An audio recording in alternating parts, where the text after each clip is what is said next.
You know what it is. That's right. It's time to talk money with your money nerd and financial coach. Now, tighten those purse strings and open those ears. It's the Money Talk with Tiff podcast.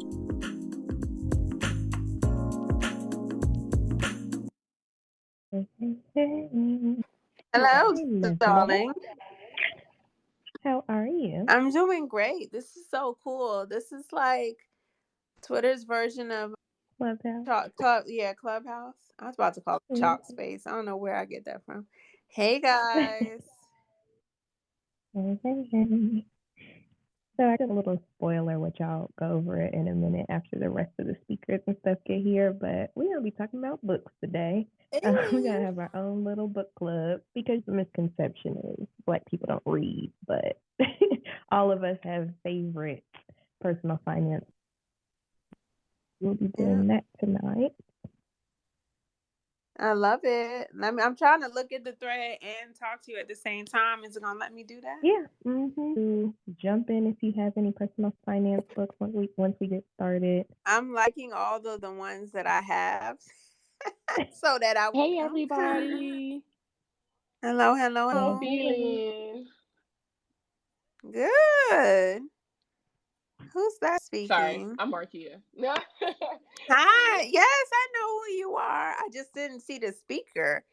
Like the I little slid in here. I was running late on TikTok. I was live on TikTok and everything else. Okay. Look at you hopping Low key, in, y'all know what hopping out. reminded me Late. to look at the clock? Rahkim. It said Rahkim Sabree joined. I was like, shit. I was like, oh man, I gotta go. Bye. Oh yay. Hey Renita. What up, people? What up? What up? So this is the spot. Monday nights at 9. This is Yeah. this is the Spiznot. No money is here. What's up, fam? Hey. Can I get a blue check? Let me tell you what I gotta do. Listen, I'm not gonna lie to y'all. I apply every 30 days. It's like a running joke between me, Twitter, Instagram, and TikTok. I literally apply every. I got this like 3 jobs ago. And you gonna keep working it, boo. You don't get fancy. Hey, did y'all know me, Rahkim, and Tiffany are all related? Mm-hmm. I believe you for like 5 seconds. Like, oh, Jesus. I don't know why I'm so gullible. I swear. We came from a family reunion. Yeah. Y'all I mean, Orlando. No, we're not. No, we're not related. Yeah, there's some black people. That's my cousin shit. This is what I'm talking about. I'm so gullible. Yeah. No, this is some white people, black people all look alike. That's really what it is. Because everyone else was in Orlando for a conference, but not us. We were there because we were at a family reunion. Get out. Y'all gotta tell the story. That's what this guy told you might us. as well tell the whole story now. Okay, let me tell the story because I'm gonna put the Lowrys on it. Okay, so we are in Orlando at the FinCon Host Hotel, minding our business at the hibachi spot. And you know how at the hibachi spot, they put everyone kind of together. You sit on one end, the side, and you watch the chef do all the fancy stuff at the grill. So we're introducing ourselves. We're being all polite, talking to the strangers next to us. And they're all there for a work conference. And one of them says, hey, what are you guys doing here? Are you here for a family reunion? Now, I have to admit, Tiffany's reaction was way better than mine. Because I made a face and I looked at him and said, no. No. That's not what happened. You put your hand on the table. She said, wow. Oh my God. I might have done that too. But I was so blown. I was like, really? That's what we do? That's the first thing that came out of your mouth? And so then we were like, no, we're not here for a family reunion. I'm screaming. Yeah, it was very interesting. The first thing was like it was the first time that I had met both of you. Like we had interacted on social media, but it was the first time that we're meeting in person. So like we're all saying our highs and stuff, and it was just like I guess the familiarity of that black bond. No, they just came off. The only time black people get together is for a family reunion and a funeral, and they definitely not about to ask you who died. So not who died. Yeah, so that was a bit awkward moment at the dinner table. But then we proceeded to keep it moving and talk to the other people that he was with, because that dude was whack. Yeah, the other guy was much nicer. Now, the guy that asked us if it was a family reunion, he definitely left his MAGA hat at home. You could tell that, yeah, he was one of those. It was very, very interesting. And luckily, the other guy that he was with was way nicer. We had way better conversations. So it went from being awkward to, it was okay. As long as he stayed on the other side of the table talking to the other people. Oh, my God. But my favorite moment in this same scenario was when the guy turns to us and he goes, "So what do you all do for work?" And we kind of look at each other and we start laughing and we're like, "Yeah, we're all self-employed." Because they were there for some marketing company. I forget what it was. Some marketing companies. No, that was something else. Oh, you talk. So there was 2 marketing things there that'll also confuse people, because they had the MLM conference. Oh, right. And they had theirs, but they were with the Red Zone or Red something. Their company was having like their first conference since COVID. Mm-hmm. Mm-hmm. Yeah, so then but it's we still had 200 people, something like that.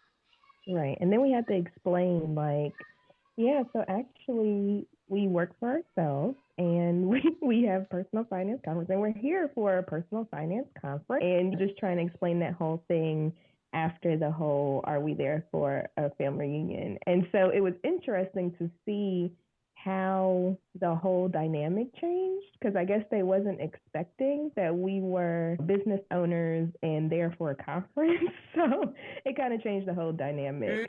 So it was very interesting. So that is our interesting FinCon story. But I do want to go ahead, because it's already, we 10 minutes in talking about these people. I do want to hop in and just start this space here. So my name is Tiffany. I run Money Talk with Tiff, and that is a financial education platform, if you didn't get anything from what we were talking about for like the past. But we all talk about money. I will let everybody introduce themselves, and I guess we can go in order, and then we'll hop into the topic tonight, which, hint, hint, I went ahead and pinned a tweet up at the top with my personal finance book. So we're here to talk books, y'all, and why these books are important to us and why we like them. So, Rahkim, go ahead and introduce yourself to the people.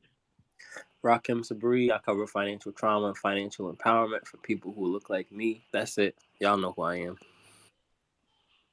Thanks. My name is Aquania Escarne. I'm with The Purpose of Money, a platform that teaches women how to build wealth through life insurance and real estate investing. J Thomas Solutions on IG. I help people build wealth. Is it me? Am I next? Yeah, sure. I can't see the order. I'm sorry. I couldn't see the order. I'm sorry. My name is Markia. I'm known as the Money Plug here on social media, aka your credit specialist, senior credit specialist. I educate people on how all aspects of finance affect your credit and how to get out of it. Hey fam, I'm Renita Young. I am a financial journalist turned financial educator, and it's great to be here. Yes, yes, and I just saw Ronnie pop up, and we have Nasima too. So Nasima, go ahead, and then Ronnie. Sure. So I'm Nasima McElroy. I teach Black women how to build wealth and make work optional.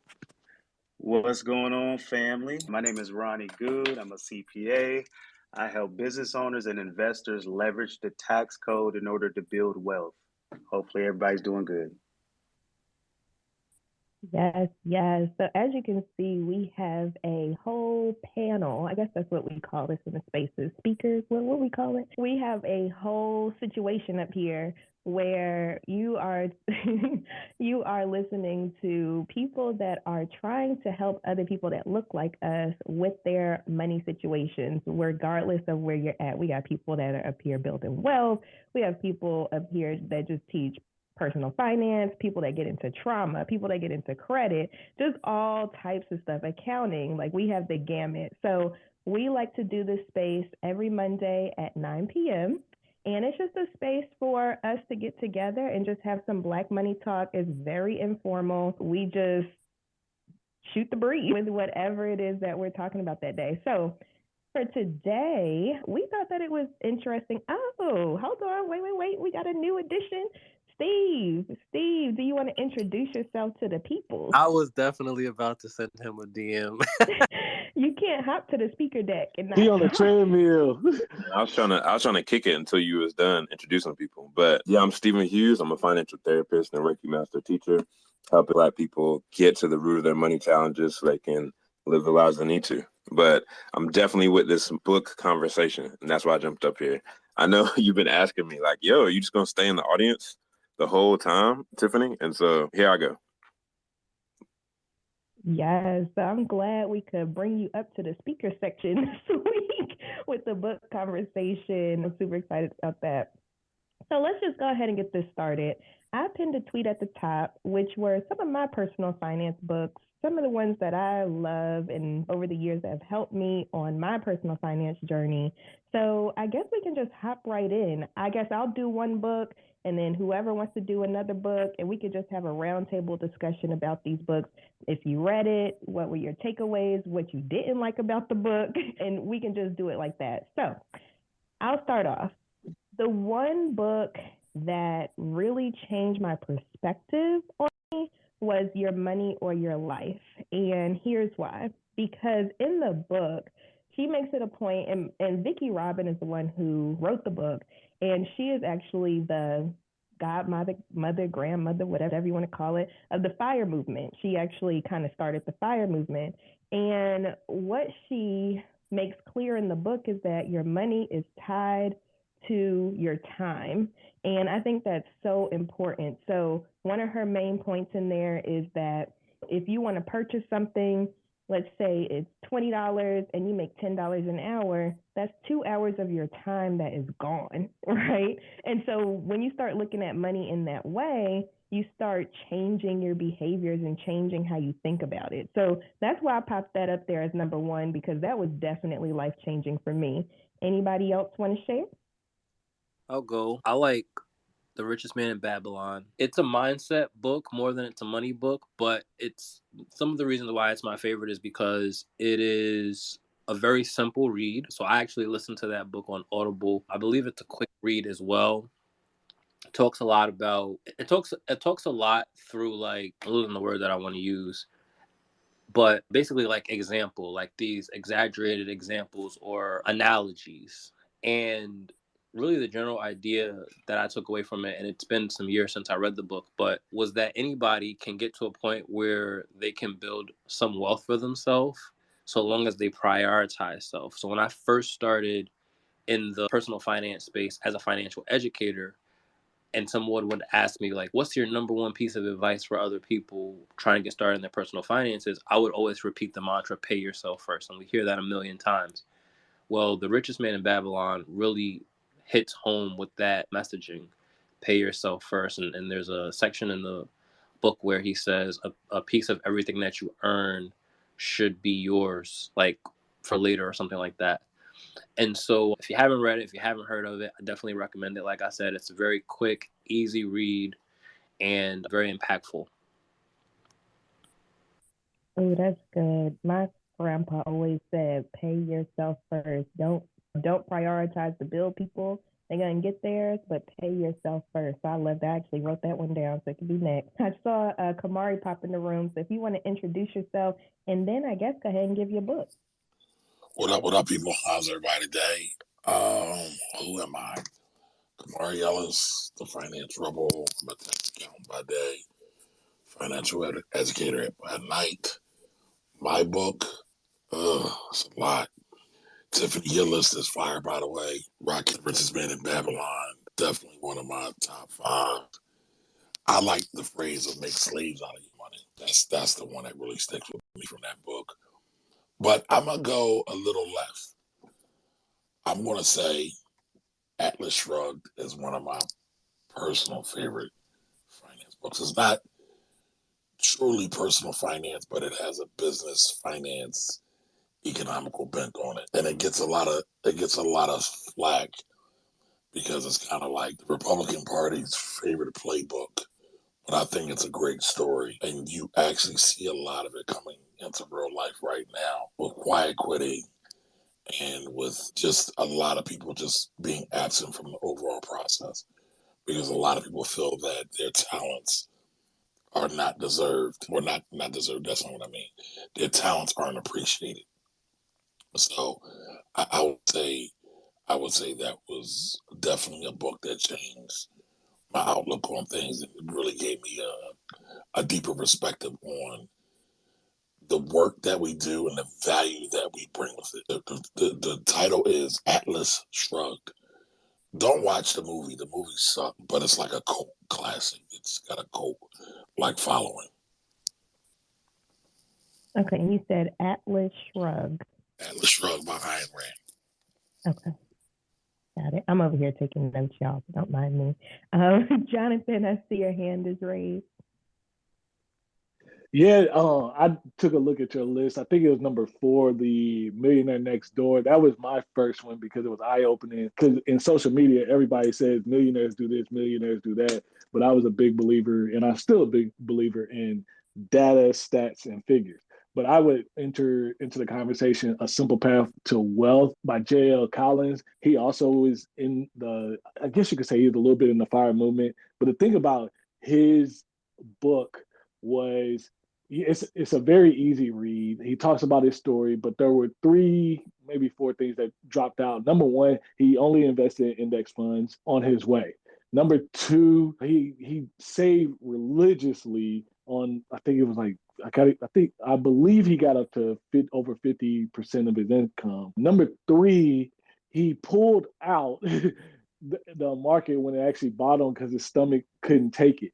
And he actually talks about what that was like going through that process, and how even after that he lost a lot of money, but he still was able to build several millions in index funds after the fact. And that's why he's just a true believer in it. And then the last thing, which I think is just good for everyone who decides to invest, like he knew what vehicle of investing he should be using.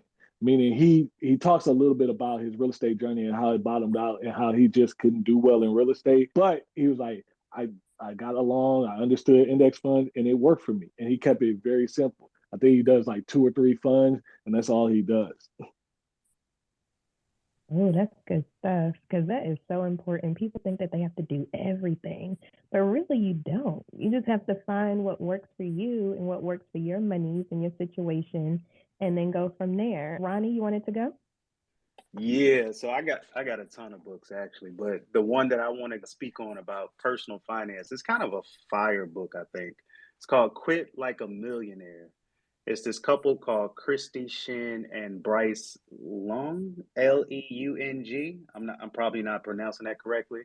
But I thought it was a really good book. I actually got it. I was working in corporate America at the time, so I was trying to figure out how to get out of corporate America. Then I was reading about these people that figured out a way to retire early. And I think they retired like at the age of 32 or 33. They kind of talk about their story a little bit in this book, but not only their story, they actually give examples and tools on exactly what they used and what they did on how they retired early and how they prepared themselves to kind of stay retired when they actually retired. So I thought it was a good book. It was interesting. It's called Quit Like a Millionaire. It's a really, really good read, easy read, very eye-opening, but a good book. Definitely adding that to the list. Seema?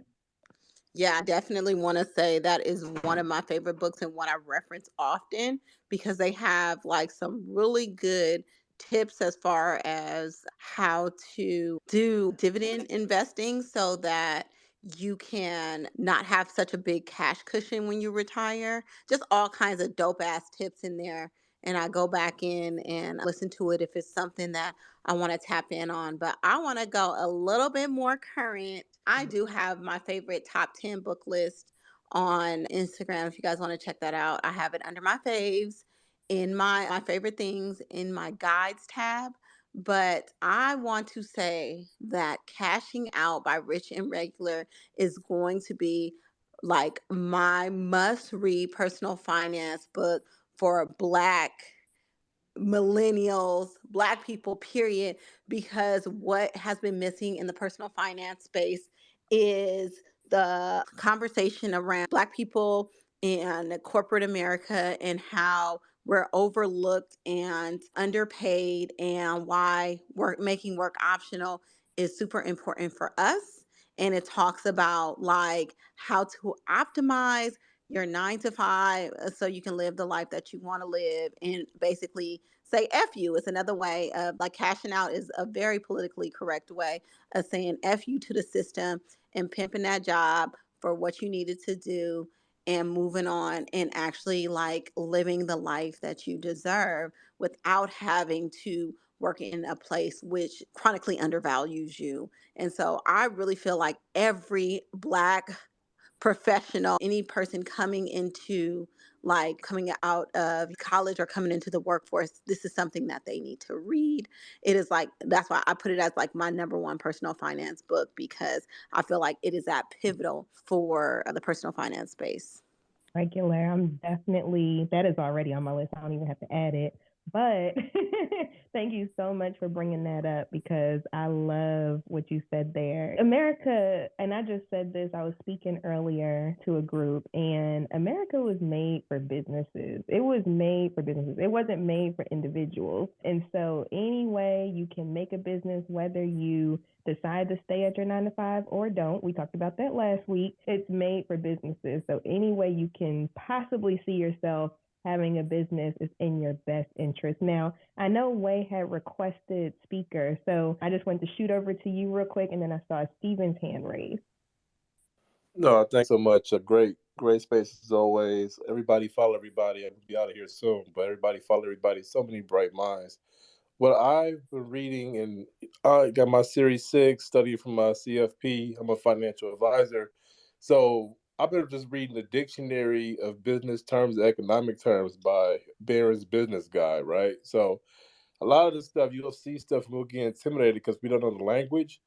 And until you got the language down, a lot of stuff will go over. No matter how bright you are, nobody's born knowing P ratios and yield curves and stuff like that, right? So I personally would recommend, it's called the Barron's Business Guide of Dictionary of Business and Economic Terms.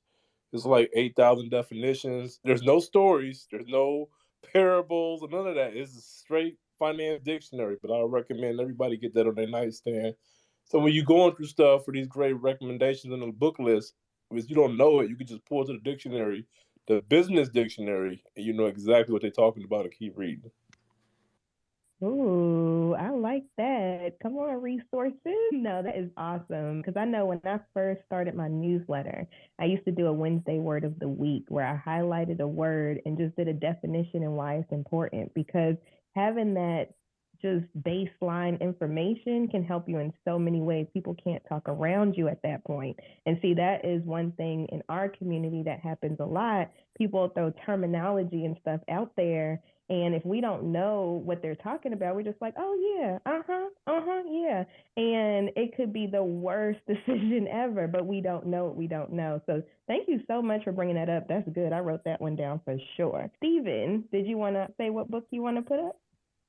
I didn't know if that was for me or for Stack, but yeah, no worries. So a couple of things I'll mention. One, Camari mentioned Atlas Shrugged. I loved Atlas Shrugged. I've never read it, but when I was in college, the business school, if you attended enough events, they would give you these books for free.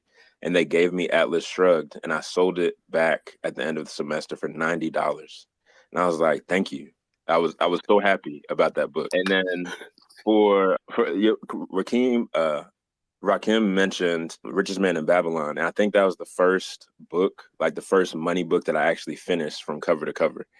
And it has a ton of parables in it, but the oldest form of communication is stories. And so it was the easiest thing for me to understand to actually start doing different things in my financial life. But my book is Nasima's book, which is Cashing Out. If you don't have Cashing Out, stop what you're doing. Do not pass go. Do not collect $200. Go buy the book. Whether it's an audio book or a physical book, like go cop the book. Cashing Out made me go get a job this summer. Like that's part of the reason why I'm working again. Because I was like, well, if all this money's in the marketplace and I've increased my value to show people like, hey, you got to put the money on the table if we're going to work together. I'm in a position now where I can hit my investing plan many years faster. And so cashing out, it gives you the strategy to decide like, oh, I'm going to use my job as an investor for real. Like people talk about that as the job being like a primary investor in their business or primary investor in what they got going on. But cashing out is like a really good book to show you how Kirsten and Julian did it and how they think other people can do it and should do it in 15 years instead of the 30-year retirement mark. But I also shared your Twitter space with like my other books that I consider. But cashing out got to be, yeah, y'all, cop cashing out. Yes, that is awesome. And I saw a couple hands. Hold on. So Jonathan, I think you had your hand up first. Yeah, I'm sad I missed it in the scene because that was definitely on my. I think I'm still waiting on a copy. I'm planning on giving a couple copies away. I just haven't read it. But for cashing out, so I'm thankful that you brought that up. But the other two, one I'm reading right now is by Rachel Rogers. We Should All Be Millionaires. And sis was a lawyer, and she started opening up her business and working with business owners. And the way she writes the book from aspirations of entrepreneurship, even though I know her audience is mainly women, I personally was challenged on so many different levels of my thinking. So I would definitely encourage that book. And then the other book that I think kind of goes without saying, I know cashing out is on its way, but Tiffany book, Get Good with Money. I think that's just a good basic way to start blueprint that she covers kind of all her steps. And anybody that watches The Budgetista kind of knows how relatable she is. Yes. Thank you. I want to jump over to Markia because you had your hand up first, and then Steven because he didn't even introduce himself yet. So Markia and then Steven Stack. So my book is one I actually found by accident. Y'all know I got a lot of kids, so like one of my favorite pastimes is like when my husband comes home from work, I'll act like I got a bunch of stuff to go do, and I'll go walk around Barnes and Nobles and drink Starbucks and read books in the house. But that's something I've been doing since like high school. Like I've always done that. And a book that I found, it was called How Can We Win by Kimberly Jones, Race, History, and Changing the Money Game That's Rigged. I think since I've gotten this book, I've probably read it about 3 times, and I got it this summer. And the reason why I got it was the quote. And I talked about this live that I did on like TikTok right before I got on here too. The quote was, so if I played 400 rounds of Monopoly with you and I had to play and give you every dime that I made, and then for 50 years, every time that I played, if you didn't like what I did, you got to burn it like they did in Tulsa and like they did in Rosewood. How can you win? And that quote sold it. Like I was when I read it, I was like, oh, I'm buying it. Like I didn't even make it all the way to the car before I was already like reading it. Like, and in the book, she talks about how systemic racism impacted her specifically, but she also talks about like how she offers a solution. I hate when I read these Black trauma books, is what I call them, and then they don't offer a solution or an alternative, because I feel like you're just poking the problem and not giving me another way to think about it or to look at it. You're not offering me something to hold on to. It's like you just kind of like pushed me over the edge and now I'm falling. Because I'm going to be honest with you, these books make me angry, and this book will make you angry, but it's also extremely inspiring. She talks about her call for Reconstruction 2.0 and like what reparations looks like and restitution and like social restructuring and economic restructuring. And it's just like, it's a really, really good book. It's a short read. Well, for me comparatively, but it was a really, really good read. I have a hard copy and I also have it on audiobook, but it was a really, really good read. I suggest you guys go get it. And what was that one again? You said, How Can We Win with Money? It's How Can We Win by Kimberly Jones. How Can We Win? Okay. Gotta write that one down because that is going right up my alley. I can go into some of those books. But first, let's go to Steven Stack because he didn't introduce and he has to give us his book. So first off, hello, everybody. What do you want me to do as far as intro? Because I like to be brief. Just be brief. Okay. No, pretty much who you are, what you do, and then you can hop into your book.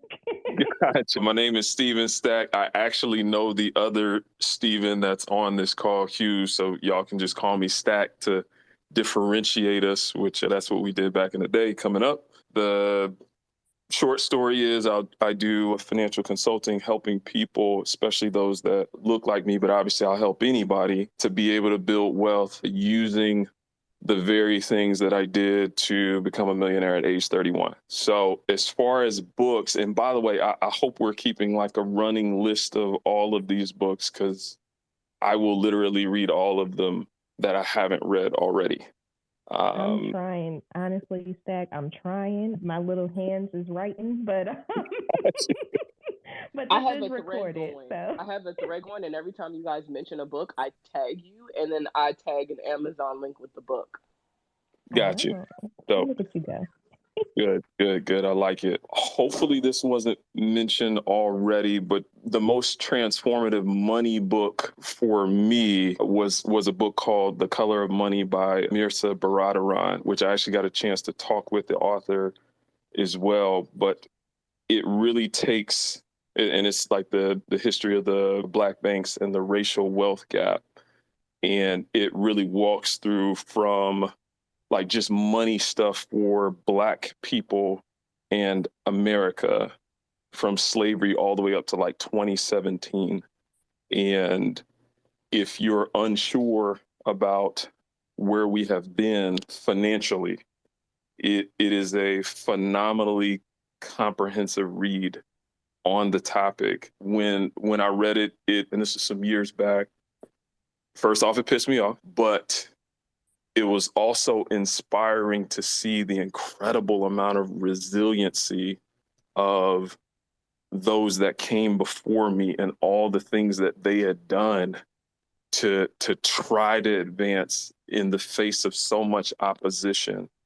And I already had a mentality of I'm gonna win, but after reading it, it was just like, I can't lose. And I just want to push that into everyone that I see that looks like me, to let it be known a lot of the things that we've been told just is a flat out lie.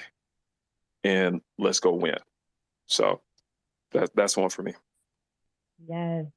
That one is one of my favorites. I have read that one and I absolutely loved it because it gets into all of that. And before I go on a tangent, did everybody do at least one book? Renita, did you do a book?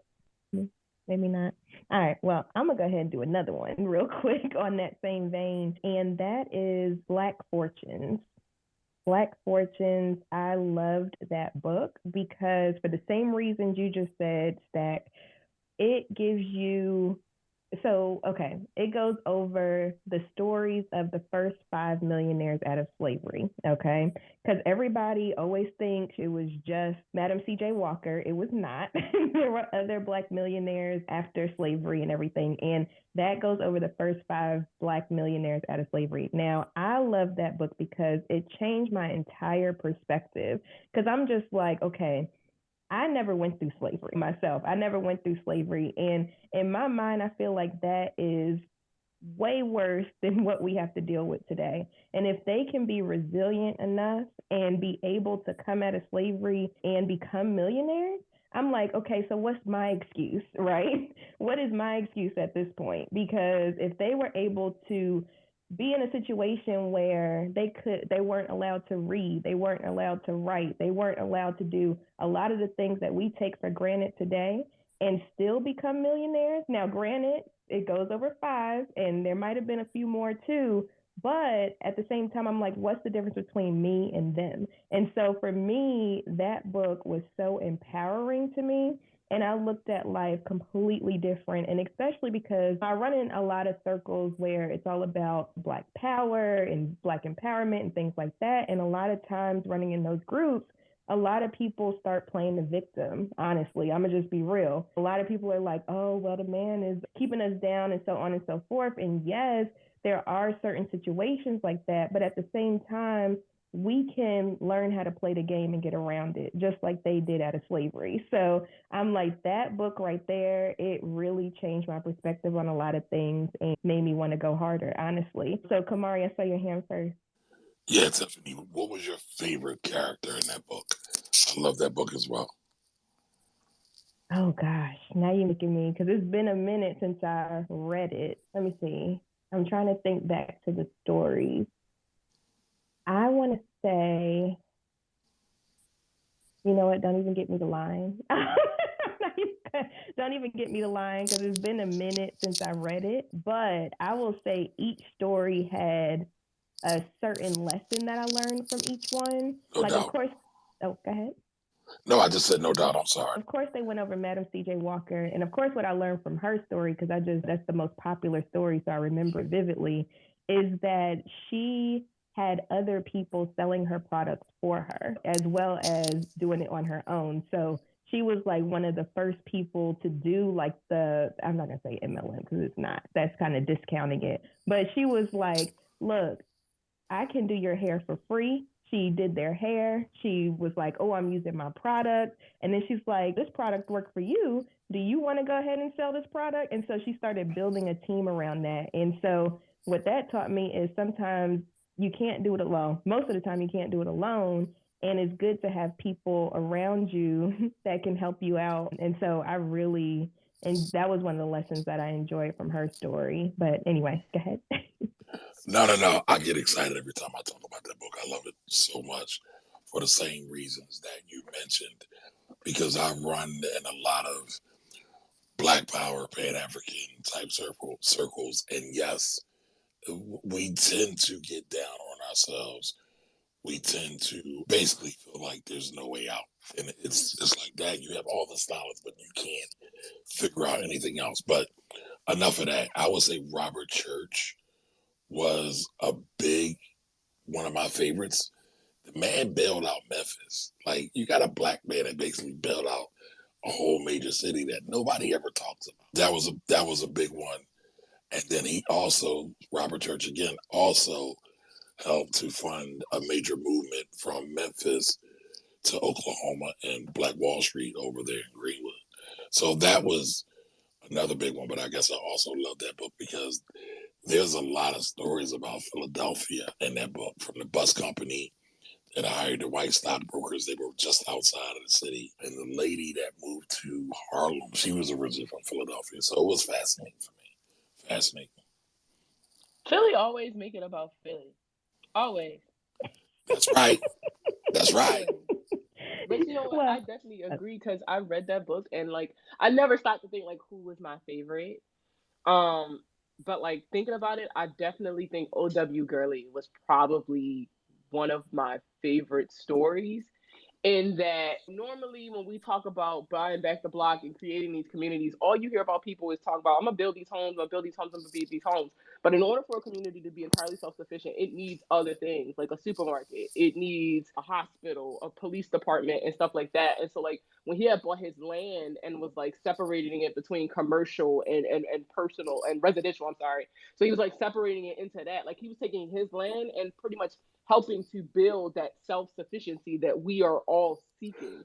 And that was one of the first times that I had ever even considered like, yo, why don't we talk more about like opening grocery stores and opening like bodegas or whatever you want to call them in our neighborhoods so that we own them and we run them and people can't just pull them away and we end up in these food deserts. And so that was the first time that it really opened my eyes into the possibilities of creating wealth, but not only creating wealth, creating community and what is needed for that community to thrive on its own. I'm so glad you brought that up because housing is only one aspect. We need schools, we need food places, we need healthcare. Like there's so many different aspects that when you look at gentrification and things like that, it kind of affects. Like I was at a conference and just locally, and he pulled up the map and the bus routes were made to ship people. So on where I live, the east side is like the underdeveloped black side, quote unquote, or whatever. And then the west side is like the quote unquote white side and all that stuff. And what was interesting is how the transportation is laid out. It's easy to get to the west side. It's not easy to come back to the east side or even travel within the east side. And so what happens is people go from the east side to the west side to spend money, and then they have to go back to their communities because there's nothing over on the east side. So there's so many different things that affects, and we have to start looking as a community, and I'm so glad you brought this up, how we can be self-sufficient. and support each other, because we are just as talented. We have a lot of people out here that do a lot of different things. And so tapping into that resources, like I'm proud to say my doctor, dentist, OB, everybody Black, because that's just how I roll. But it's like we have so many bomb people out here doing a lot of good things. And so just tapping into the resources that are already available and then helping people build more resources. And I saw Rahkim's hand. It's been up for a minute. Yeah, hold on, I gotta catch my thought again. I shout out to Nasima and Steven for mentioning cashing out. So I didn't read the book, I didn't get the book yet. I did have an opportunity to talk with both Julian and Kirsten, and my talk with Julian at FinCon like almost made me cry like 3 times in the same conversation, because I could see so much of my experience in corporate America in him. And it was just like, just being recognized as a Black man in that space and having to navigate all that comes with that, and have him kind of like pour just a lot into me was amazing. So I've heard a lot about the book. I've watched him talk on panels about it. I just haven't made the time to buy it, but you guys have convinced me. And then because we're doing additional books, I got to plug up Financially Irresponsible. So I wrote Financially Irresponsible. It's available on Amazon. Published it in 2019. And the reason why I wrote Financially Irresponsible is because at the time, I did not see a lot of Black people in personal finance publishing books that I could relate to. So everybody was talking about Rich Dad, Poor Dad. Everybody was talking about a lot of these books that we've mentioned, The Millionaire Next Door, The Richest Man in Babylon, Think and Grow Rich. And all of those books were hugely influential in me deciding to write my own. But I knew that my intention at that time was, and still is, to speak specifically to Black people whose experience I can relate to. And through my experience, I could inspire and educate. Additionally, Financially Irresponsible is not purely a financial book. So I break the book up into 2 parts. The first part talks about spirituality and mindset. And I think that, and this is another reason why I love Steven so much, Steven in his practice, I'm about to like hype him up real quick. Steven in his practice as a financial therapist incorporates aspects of spirituality when he's working with his clients that I feel like is something that is ignored within the Black community. We are a spiritual group, and it doesn't matter what aspect of spirituality we subscribe to. When we tap in, we're tapped in. And so I find that that's missing when we look at a lot of the financial educators, including Black financial educators, who talk about financial content through the lens of their education that is not basically, but is whitewashed and assumes that everybody is starting at the same starting point and has access to the same opportunities without respect to the same barriers that exist structurally, systemically, racially, etc. So Financially Irresponsible, the first chapter of that book is called Money is Not the Root of All Evil. And it starts to break down the mindset that we have around shame, around guilt, around just negative relationships with money. And I go through, I think, the first 6 or 7 chapters talking about your spiritual and mental relationship with money. And then I finish the book talking about strategy, pulling from Dave Ramsey, pulling from Robert Kiyosaki, from Grant Cardone. Last thing I'll say on the topic, and I have to plug another book that's not financial, but was hugely influential as I was writing my book. It's called Post-Traumatic Slave Syndrome by Dr. Joy DeGruy. And Dr. Joy talks about the generational impact of trauma from slavery on Black people to present day. And I think that by not acknowledging how that generational trauma shows up, particularly in the way that we view, interact with, or believe about money, that we're doing ourselves a disservice because it has such an impact. So again, the book is called Post-Traumatic Slave Syndrome. Dr. DeGruy is a doctor of psychology. She did her thesis. This was her thesis work. And reading that book while I was writing my book is a huge influence in the work that I do today, focusing on financial trauma and unlocking that financial trauma, because we're attacking it from a very holistic perspective. So shout out to everybody that I mentioned. Yes, you just dropped so many good gems, and I'm like, did I hear you say decolonizing finance? Because that's what I heard. But Renita, go ahead. That's what I heard too, by the way. But okay, without taking us too far off topic, I remember, Tiff, you were talking, or maybe it was someone else, just talking about the whole buy back the block phenomenon, right? And how we really need to figure out how to do more things than just build real estate, build homes. So I don't know if y'all have heard of the Freedom Georgia initiative, but it's a group of Black families that pooled their money to buy some over 500 acres. Okay, it looks like you guys might have heard of it. Okay, but it's a pretty cool project to watch. They're building a farm, which is huge, you guys. This is where our food comes from. If you can build a farm, then you may be able to sustain a community and build a community. It's not just our food, but depending on what kind of commodities are grown there, it could be our clothing too that's impacted. So I just wanted to mention that as something to watch. Okay, we're done with being off topic now. Thanks. No, thank you for that. And it was Markia that started that off, and then I just jumped in with my 2 cents. But yeah, that is so important too. Y'all, actually, matter of fact, while we on that topic, support your local Black farmers, because I know here in North Carolina, they be out, and we have like certain farmers markets and stuff that are mainly for Black people, and I buy from them all the time. So definitely, if you at your local farmers market and you see a Black farmer, go ahead and support them, because they have it hard out here. Honestly, I've spoken to a few of them, and even this one guy, he was what, 70 something, and he was actually the first Black farmer in his county and the only.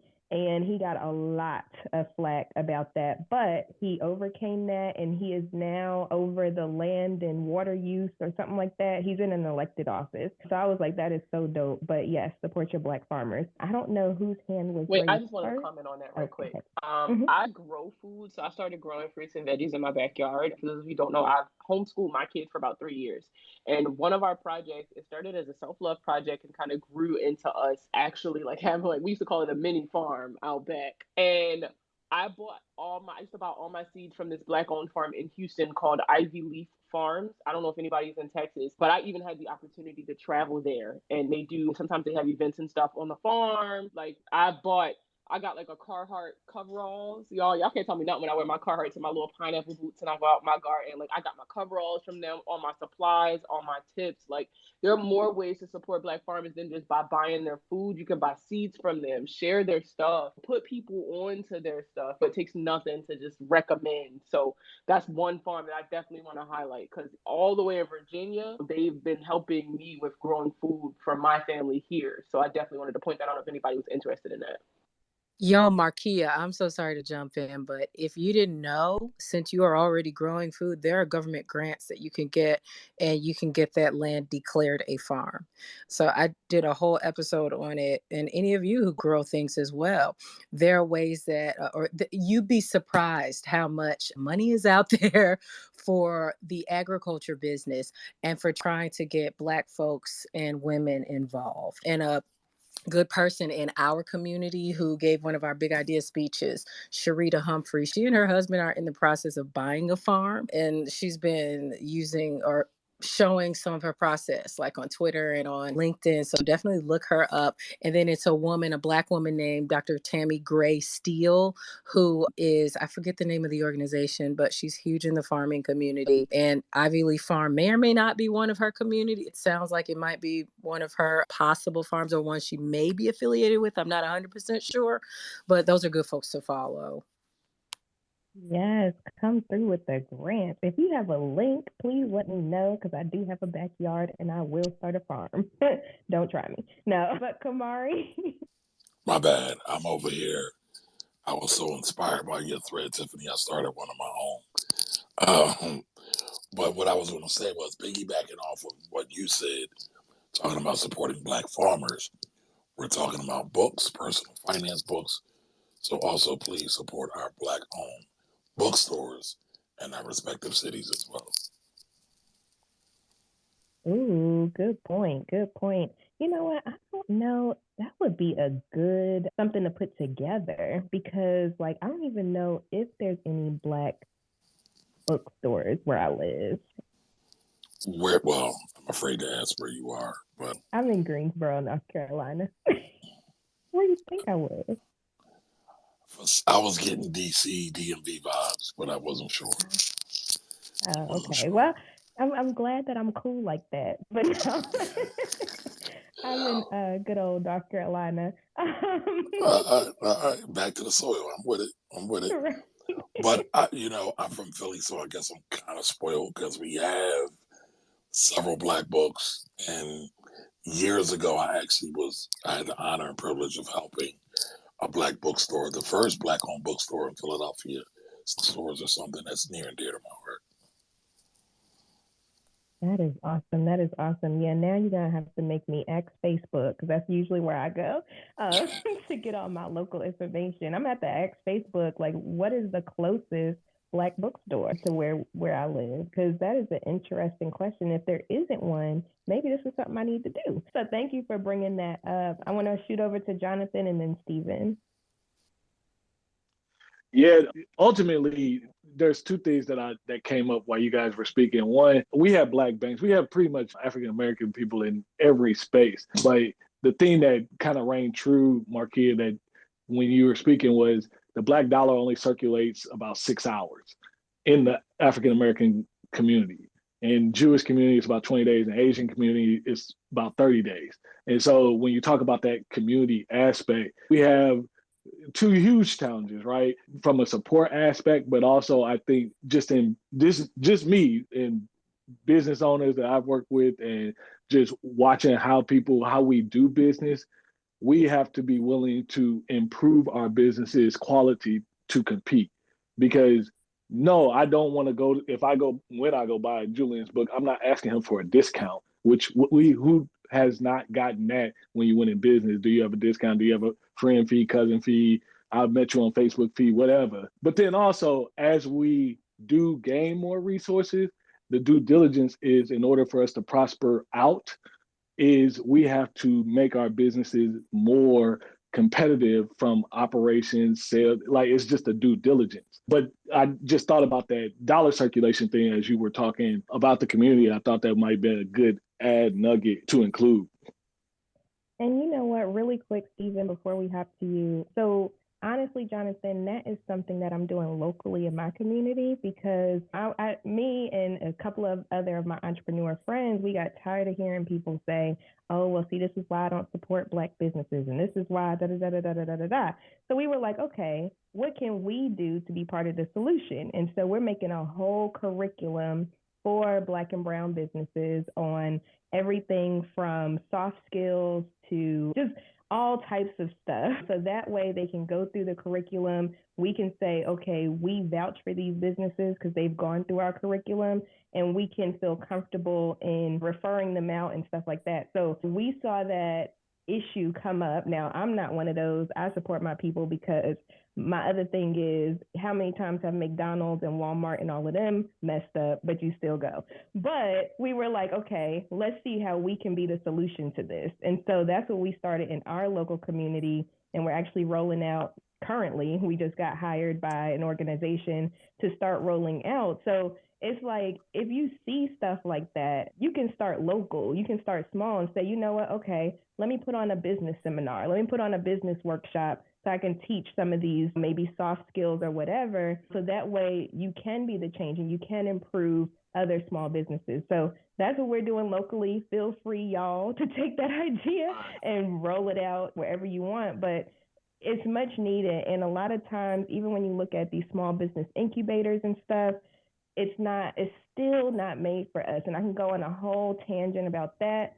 But we were like, you know what, even if we don't get paid or we don't have funding and all that stuff, it's just going to take a little bit of our time, and we can affect so many other small business owners and their lives. So anyway, go ahead. You were correct. And I'm sorry, just one last thing. I know this is usually an entrepreneur space, but even if you're just working a 9 to 5, one of the things that I was looking into as I was growing my career was I wanted to go work for the Black Bank Network in Atlanta because of all the experience I was able to garner. I felt like that could have been a value add. So those are things you can do even if you're not an entrepreneur, just taking all the bull by the horns. You can actually use your talent, skills that you've been negotiating, earning, and take that education and feed that into the organizations to help them prosper forward. But that was yours. No, completely agree. That's so real. And while we on that tangent, real quick, serve on y'all's local boards and stuff like that too, because that's another need that we have out here. There's not much representation on these boards. I serve on quite a few in my local community, and most of the time I'm the only Black voice. But if I wasn't there, and these nonprofit organizations or what have you are supposedly serving our community, they have no idea of what we got going on. Like I had to sit there and explain WIC and food stamps and all of this stuff. And had I not been there, then money would have been allocated in different ways. So that's another ask in your local community. If you can serve on boards, do so, because we need more representation there. Okay, finally, Stephen. Yeah, I appreciate you. You're saying a lot of good things, so I'm not even mad at waiting. I got the patience. So a couple of things that I'll mention. First off, Rahkim, I appreciate you, bro, for going up for my business like that. Thank you.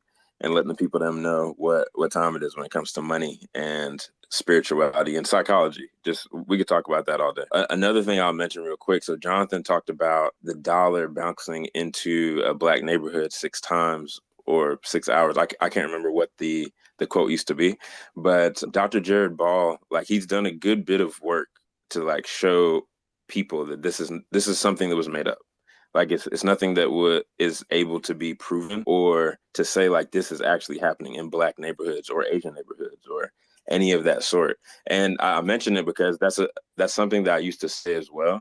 But we have to be so mindful of like the source and the words that we use when we're talking to each other, when we're building with each other. And so, yeah, check out Jared Ball's work, because he talks about how under-resourced most Black communities are. Like we couldn't even be able to count like how much money is still in the community or in the neighborhood once it's made from outside of the community or the neighborhood. And so that was another thing that I was going to mention. But there was something that Tiffany was talking about in regards of starting a business in your city and teaching, really doing the curriculum that you were talking about doing. I think like the biggest thing that we can do when it comes to talking about money is, or really anything for the community, is teaching everything that we know. Like having the goal that I'm going to teach any and everything that I learn and find out. I'm going to teach every single thing that I know to somebody in some capacity, in some channel. I'm going to teach this, whether it's me negotiating for this startup salary or starting a nonprofit and keeping it going, or whatever the topic is, right? And so I love that y'all created the curriculum and that Renita is dropping grants for a farmland in here. I don't know if is that only for food. Can I grow some other stuff that I get the grants too? Or we can talk about that offline though. Yeah, but I think that, I mean, there's a lot out here and in here, you know what I'm saying, for us. And so appreciate the space and the books that y'all are dropping as well. Yes, thank you so much for saying that. I'm over here go ahead. I'm sorry, last thing. So how do I change my skin color on here from the Homer Simpson joint to like the brown joint? Because bro, I wanted to throw up like some more like applause hands and like fists when Rahkim was talking, but it kept coming up with the yellow joints, and I was like, damn, that's not really giving what that's not what I was trying to hit you. I was trying to hit you offline. I was trying to text you. Bro, you got it. Yeah, you should have dropped it. Right. Right. I my bad. I didn't. I shouldn't have let you embarrass yourself. Just hold the button down, and for whichever emoji, and then you'll be able to slide over and tap it. You'll be good to go, and it'll change it for you. Got it. Wow. So they don't do it for the whole joint though. That's so crazy. Why don't I have a tray of brown emojis? Why isn't that happening? But come on, Twitter. Right. Yeah, I went ahead and changed all of mine when I figured it out. So that way, because it does travel with you to each space. So even if you're in another space, your hands will still be melanated. So just FYI. See you testing it out. Go ahead and join me on the darkest shade, though, Steve. Okay. Just go ahead and slide over to the right, just a little bit more. We'll be good. My brethren and sister from the continent on the west side told me that I am light skinned, like compared to them, and so I stepped down from all the way to the right to the brown one, and so we're gonna ride with that until until I hear otherwise. But I'm with you. I'm with you too. I wanted to use that one too. Yeah, see, we're not gonna go there. We'll take that offline. Yeah, because I'm like, you about to open up a whole other can that I can get in, and we don't have time tonight. It's all good. It's all good. Oh man! All right, I want to hop over to Cynthia because they had their hand up for a minute. So go ahead. Hey, what's going on, everyone? Can you hear me? Yes, we can hear you. Hey, how's it going? Hey, so I know we're supposed to be introducing ourselves and then mentioning the book. Yeah, go ahead. Hey, how's it going, everyone? My name is Cynthia. I'm fairly new to the personal finance conversation space.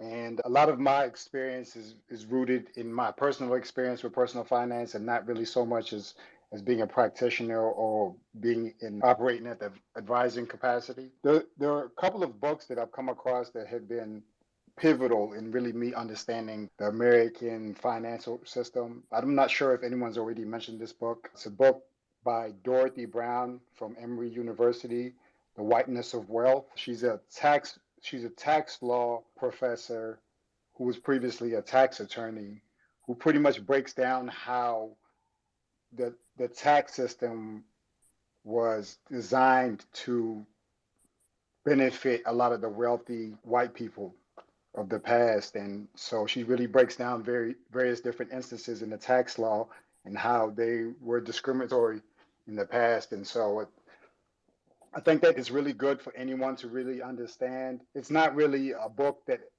as inspiring as some of the other books that really inspire you to pursue all your dreams, but I think it does a good job of letting you know where you're starting out at, and then you can know where to go from then on. Oh, thank you for that, because I had never heard of that one, and it sounds right up my alley. So I will be adding that one to the list. I've read the book. You read it? Of course you did. I've read it. I guess I'm probably the only tax guy here, but I read it. It's a rough read, but it's a brilliant read all at the same time, if you can get what I'm saying. And just certain things about how the tax code was constructed. Tiffany, you so eloquently said America was built for business owners, and it was white business owners who basically pushed that narrative and pushed the tax code by pushing things that they wanted to have. For example, the benefit of when you're married and filing jointly. That came as a result of a white business owner who wanted to continue to claim his white wife who didn't work. So there's a big benefit for single income households who have big income. Most of us probably come from one income households that are kind of low income. But when you are a single member household, you're doing it, and you can have the whole stay-at-home wife type thing. It's a big game changer. Big game changer. Yes, thank you for shedding light on that. Now I'm pre-warned. It's a rough read, but it sounds like it has some good information though. So I'm gonna definitely check that out and see what that one's all about. So thank you, Cynthia, for bringing that up. Yeah, just along the lines of what Camari was saying, anyone who's married, I strongly suggest that you really understand the benefits of the marriage bonus and the marriage penalty. And I think that it really helps you from a strategic standpoint to really understand your tax position, and it can help you just do nothing but go up from there. I also think when we just on the taxes tip, just personally speaking, like it's not taxes in general is intimidating, and I think that's part of the reason why, like, we talk about wealth and all that, but if people really started to dive deep and really learn And it's not so easy to learn taxes, right? There are a lot of simple concepts, but as your situation grows a little bit more complex, you really start to be able to peel back the layers. But the complexities of the tax code, in my opinion, I think that's by design. It's absolutely by design. But I tell people all the time, the tax code is a cheat code.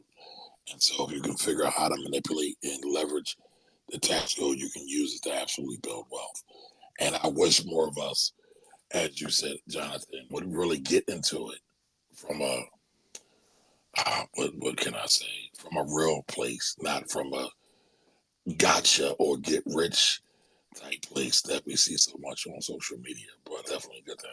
And by the way, Ronnie's here. How could I miss Ronnie? Ronnie's a CPA as well, so he's definitely a tax advisor also. Yeah, I was going to say we got a couple of tax people up here, and I completely agree with you with people actually getting into taxes. I know I've been doing my taxes since I was 16, and I've learned so much over the years just by doing my own. So highly recommend, if you don't want to do your own, at least know what they're doing so that way you can be more educated. And that's what I tell people too. Even if you farm it out, just get the basic knowledge down, the basic information. So that way, as they're doing the taxes and they're throwing all these terms out at you, you know what's going on and you're not just falling for anything. I actually just had a conversation with somebody earlier today because they hired somebody to do their taxes and they was like, oh, they didn't put their name on it. They put my name on it. So it was like she did her own taxes. And I'm like, whoa. Because if they did it wrong, they don't have any accountability now. It kind of falls back on you. And see, she didn't even know that part. And go ahead, Camari, I might be misspeaking, but... No, you are 1,000% speaking the truth. I was just going to say that, and that's probably one of the biggest scams going. And they get a lot of people in trouble. See, I was like, hold on, please correct me if I'm wrong. But yeah, that's what I told her earlier. I said, no, you want to make sure whoever does your taxes puts their information. Because I was like, they have a tax business, right? She was like, yeah. I was like, they should put their information on there. So that way, if anything happens or comes back, they'll be held accountable also. And go ahead, Ronnie. Yes, I just wanted to piggyback on what Camari was saying and what everybody was saying in terms of us looking at the tax code. So many times we look at the tax code, it's kind of different levels of it, right? The way we look at the tax code, most people, I would say, is more about it's a nuisance, right? So we hate it, right? Here's tax time, here it comes. But there's a different level to play the game when it comes to taxes. And I think it's very important that we learn how to play the game like other people have been playing the game. So if you look at the tax code, it doesn't say, even though it may have been created for a specific group of people, it doesn't say only for Black people, only for the most part, only for white people, Black people, Asian people. It may say to benefit business owners. It may say to benefit investors like real estate investors, or it may say to benefit certain people that's playing the game the right way. So all we have to do is really change how we're playing the game, so to speak, learn how to leverage it to benefit us. And I think we'll look at the tax code from a different perspective because it's involved in everything we do. When you look around, it's your largest expense when you start to think about it. But we just have to play it the right way. So I can talk about this all day. I'm passionate about it, but that's my 2 cents. Ronnie, one thing that I think he skipped over that I don't think a lot of people understand is you said play the game, right? To me, the tax code is the rules to the game. It tells you how to spend your money, how to save your money, what you get credit for. There's nothing else in our society that tells you, hey, if you do this with your money, you will get this. It literally is the Bible on how you're supposed to spend your money here. So why wouldn't we read it? Or why wouldn't we learn about how to play a game? Because just like we learn how to play spades and Uno and all that, we just picked up the cards, right? Yeah, I agree with that. Now I try not to take up too much time, but people just don't they don't want to deal with it. If you read the actual code, it's like a Shakespeare book, how they talk in vowel and art and all of that type of stuff. So it can be confusing. It is and it's very long too. They say if you print it out, it's like 60,000 pages or something like that, Camari. So I understand why people don't want to deal with it because it's dry. But once you tap into it and you use it to benefit you, you'll start to fall in love with it. Man, now the code, a lot of people say the code is 80,000 pages, but that's all the old code as well. The current code is only around 5,000 pages, somewhere around there. But you know, everybody loves to throw around that 80,000. No shots at you, Ronnie. I was watching somebody trying to sell something the other day, and they were saying, "Oh, the tax code is this," and then come get my $1,000 course. And it's just like, oh God. Well, you said only 5,000 with us, like regular people that's not in the tax. Thank you. They look at 5,000 and they like, wait a minute, 5,000? Shakespeare? What? Excuse me? But you know what? There's a few right. zeros behind that, bro. No, like, you're right. But the way the code is organized in sections. And so nobody can memorize or learn it all. But there are some people who drill down in certain sections and become subject matter experts. For example, you have people who are into crypto heavily. They have been mastering all of that that's been coming out because it's new. It's a new horizon. It's on a new horizon. So that's pretty big. There's some people that just deal with real estate. There's a whole section about real estate. One of probably the bigger sections in the code as well. So I'm sorry for the 5,000 page. No, it's all good. I was messing with you, but yeah. I wasn't. Jonathan always picking on me. Jonathan's like, I'm not. 1,000 pages in my whole career. But that's funny. I wanted to go over to Miss Vonnie because she stepped up, and welcome back this week. Thank you very much. I appreciate it. I was just listening in, and I'm just using this as like a learning experience I just wanted to ask, I had two separate questions since we have some tax experts in here. I noticed that doing taxes have become a lucrative business for the younger generation, probably like 20s and 30s, they're not a certified public accountant, but they're doing people taxes. I wanted to know, is that something that anyone could get into without the IRS coming after you because they did something? Maybe they tried to get you the best refund ever or something of that sort. I just noticed that a lot of people are in the tax business. And my other question is, when, like, I know Bitcoin and different cryptocurrencies, certain people, like if you are utilizing somebody that's in a different country and maybe they want you to pay them in Bitcoin because the currency exchange, does that affect your taxes and so forth? Those are both of my questions, and anyone can answer. All right, I see Camari has his hand up, so he's itching. Go ahead. Come on, Ronnie, jump in on this. I got you. Go ahead. Tag team. So I'll tell you, I started doing taxes because my daddy was so it doesn't take rocket science.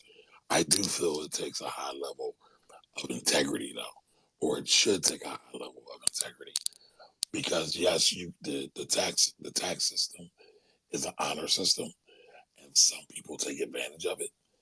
And when you take advantage of it, you make it bad for everyone.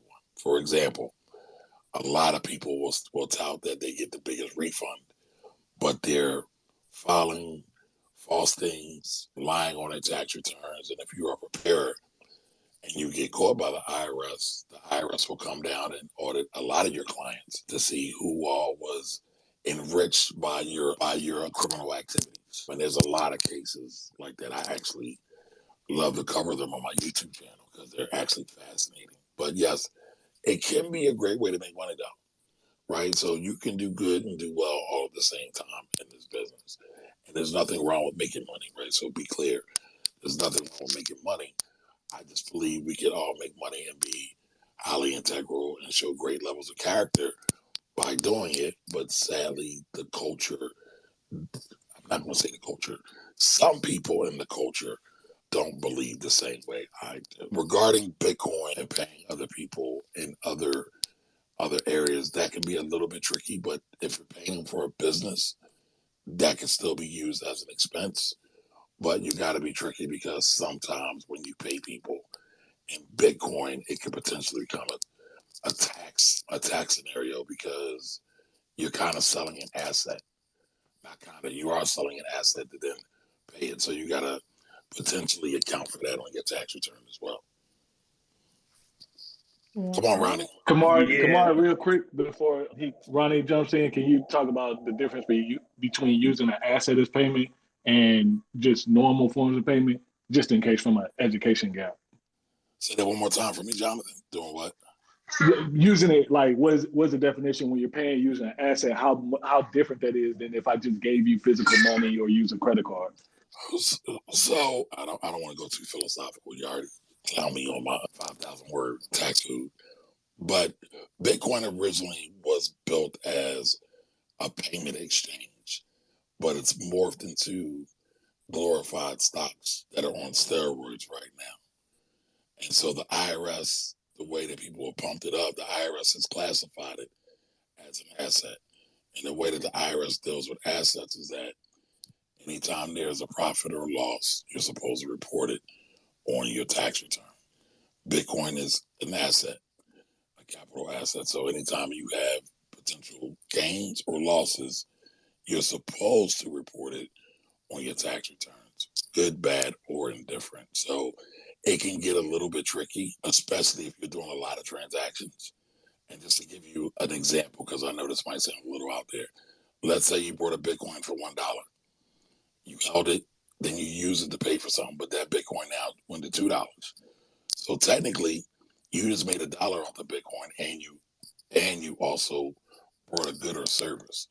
But you're supposed to report that $1 gain that you got off of Bitcoin. So I feel like I'm going down a technical rabbit hole, so I'm going to stop and let Ronnie jump in. Yeah, that's my fear. So I'll just add my little 2 cents just to get us off of taxes to everybody. But to answer your question, Miss Vaughn, yes, it can be very lucrative to be a tax preparer. So if you're looking to get into it, I would say look at the different paths to become a tax preparer. Now, there are different services you can offer once you start to get into taxes. You can start off as a preparer, but then you can get into more kind of advisory stuff. Right, you can become more of an advisor, but definitely get into it. Very lucrative. I started back in 2005, so almost about 17 years ago. So yeah, it was, and I didn't even have my accounting degree at the time. I took a class and I learned about how to prepare individual taxes. Once you start getting into businesses and stuff like that, it can get a little complicated because a lot more accounting stuff start to come into play. But I would say go for it, get started. Start making you some extra money. Agreed. And what's the difference between an advisor and a preparer, if you don't mind answering quickly? Yeah, so I'll try to answer it in more of a simple way. I would say from a preparer perspective, it's more, think about somebody at the end of the year, you're handing over your documents. You're probably going to talk to them during tax filing season. That's normally the time where everybody is rushing between January to April, right? You're going to see them one time. You're going to hand them all your documents. They're going to prepare your taxes, and that's normally it. Now, the difference between them and, let's say, an advisor can, first of all, they can represent you in front of the IRS in case you get a notice or something like that, something happens, they can represent you. You once you get into it, you'll see who can and what credentials and all of that good stuff. I won't bore the people any much longer. But also advisors help you tax plan, meaning it's more of a proactive approach. So instead of just waiting until January to April to talk to them, you're working with them throughout the year to help you navigate the tax code, help you save money, help you prevent from falling in these tax traps. For example, you pick up the phone and say, hey, Ronnie, I'm thinking about selling my rental property. So I say, okay, you just sell your rental property outright, you're going to owe capital gains tax and you're going to owe depreciation recapture. So I'll be like, okay, let's not pay that. I don't want you to have to owe that. So let's do something else like a 1031 exchange or something like that. So that's helping you navigate before you even make the decision. We're having a conversation to help you save money on taxes. That's more advising. I hope that kind of helps. Yes, thank you. We might. Oh, go ahead. And if I was just going to briefly jump in with the tax guys of saying that that is an ideal space to be in where you're collaboratively working through the different financial transactions that you're looking to make, which is typically how I like to do it. Coming into the year saying, hey, here are things that I'm looking to potentially do, and try to plan out some of the moves ahead of time and then in real time as well. I was just going to say, Ms. Vonnie, if you're serious about getting into it, feel free to reach out to me. I'll be more than willing to help, share resources with you, introduce you to folks. So just feel free. We need more good people in the field. Thank you. I just followed you. I'll be reaching out. Perfect.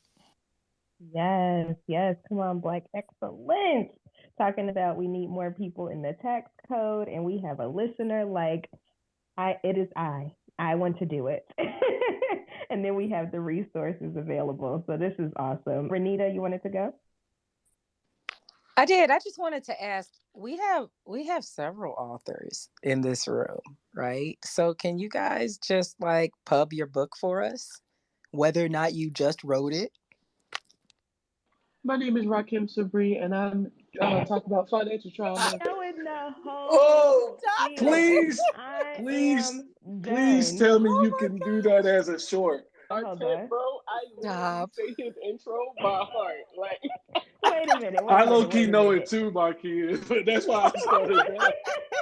I was just talking about. And you gotta do the hand too. You gotta do the hand. Like, you can't say it without saying it. Oh, see, this is why we family though, right? Because we can just get on each other. But I'm like, I just finished talking about how awesome and collaborative and spaces, and she's coming for the neck. No, I'm just kidding. No, but I literally plug his book everywhere. Like, it's in my Amazon shop. I talked about it on my live today. Like, the book is legit. Like, right? But it's funny because the only reason I know about the book is because every conversation I have with Rod, he talks about it. Everything ties back to the book, bro. That's when I say it's so fresh and so key. I cannot wait to write my book so I can do that, bro. Like even earlier when we were talking about, y'all know in the group chat, y'all not in the group chat, but like in the group chat, I was talking about how when I was on LinkedIn, Rahkim's picture popped up for something. It was like a project that he had done and was talking about it on LinkedIn and something he had written. And then when I said something about it, like, okay, Rahkim, I see you with the turtleneck and stuff. And he's like, oh, that was my TEDx talk. So then I go watch the TEDx talk. And then like I'm watching the TEDx talk, and then I'm going back to the book. And it's like everything, like it's so crazy how it's all connected. Like how everything all of us talks about is connected. But like with Rahkim specifically, he's shown me, because like I said, I look up to all of you guys. I'm out of all of us, I think I'm probably like the newest in the space. And so like with Rahkim, it's like when he's showing me how you don't have to be the master of everything when it comes to personal finance. You got your thing, right? And you the best, you be the best you can be at that thing. And you talk to people about your thing, and you talk about your personal experience with that thing. And everything that you talk about is gonna be about this thing. And like, I don't know, it's just really cool to me to see, because every time, and it's funny because ever since I've been in that panel that Rahkim did at FinCon, every single thing I see kind of ties back to financial trauma. And so every time it does, I always think of Rahkim's intro for his TikTok videos. It's just so funny to me. No, but let's talk about that real quick though, because that is branding, right? That is branding. Yes, when you see Rahkim, he's talking about financial trauma, he's talking about financially irresponsible, and he's talking about he fired his boss. That's what you know Rahkim for. You don't question it either. Period. Like, and he says it with so much conviction. Even if I had never, with like my first time meeting him, I had never met him before, and everything he said, I was like, I believe it because he said it, just because he said it. Nah, but I love Rahkim. We've been friends for quite some time. But it's all about branding though, and that's what's important too. Like with whatever business you have, branding is what matters. You know, with branding, that's it. That's exactly what you just spoke on, Markia, is branding. But I like it specifically for us because for so long, for FinCon, I literally had no Black people in my space as far as what I was doing in my business. And so, like, when I'm talking to people about personal finance, all I kept hearing was the DRs, the Suze Ormans, you know what I'm saying? And so it's amazing and refreshing to be in this space and to hear these books with Black authors or talking about Black people. And then we have a Black author talking about Black people with Black people, with so many of you in here. So this is such a refreshing space for me to be in. Like, I used up all my leftover Audible credits on all the books y'all suggested today. Like, I'm all tapped out. I was in here talking to my husband, like, all right, I'm about to buy these 3 extra ones. It's only like $30.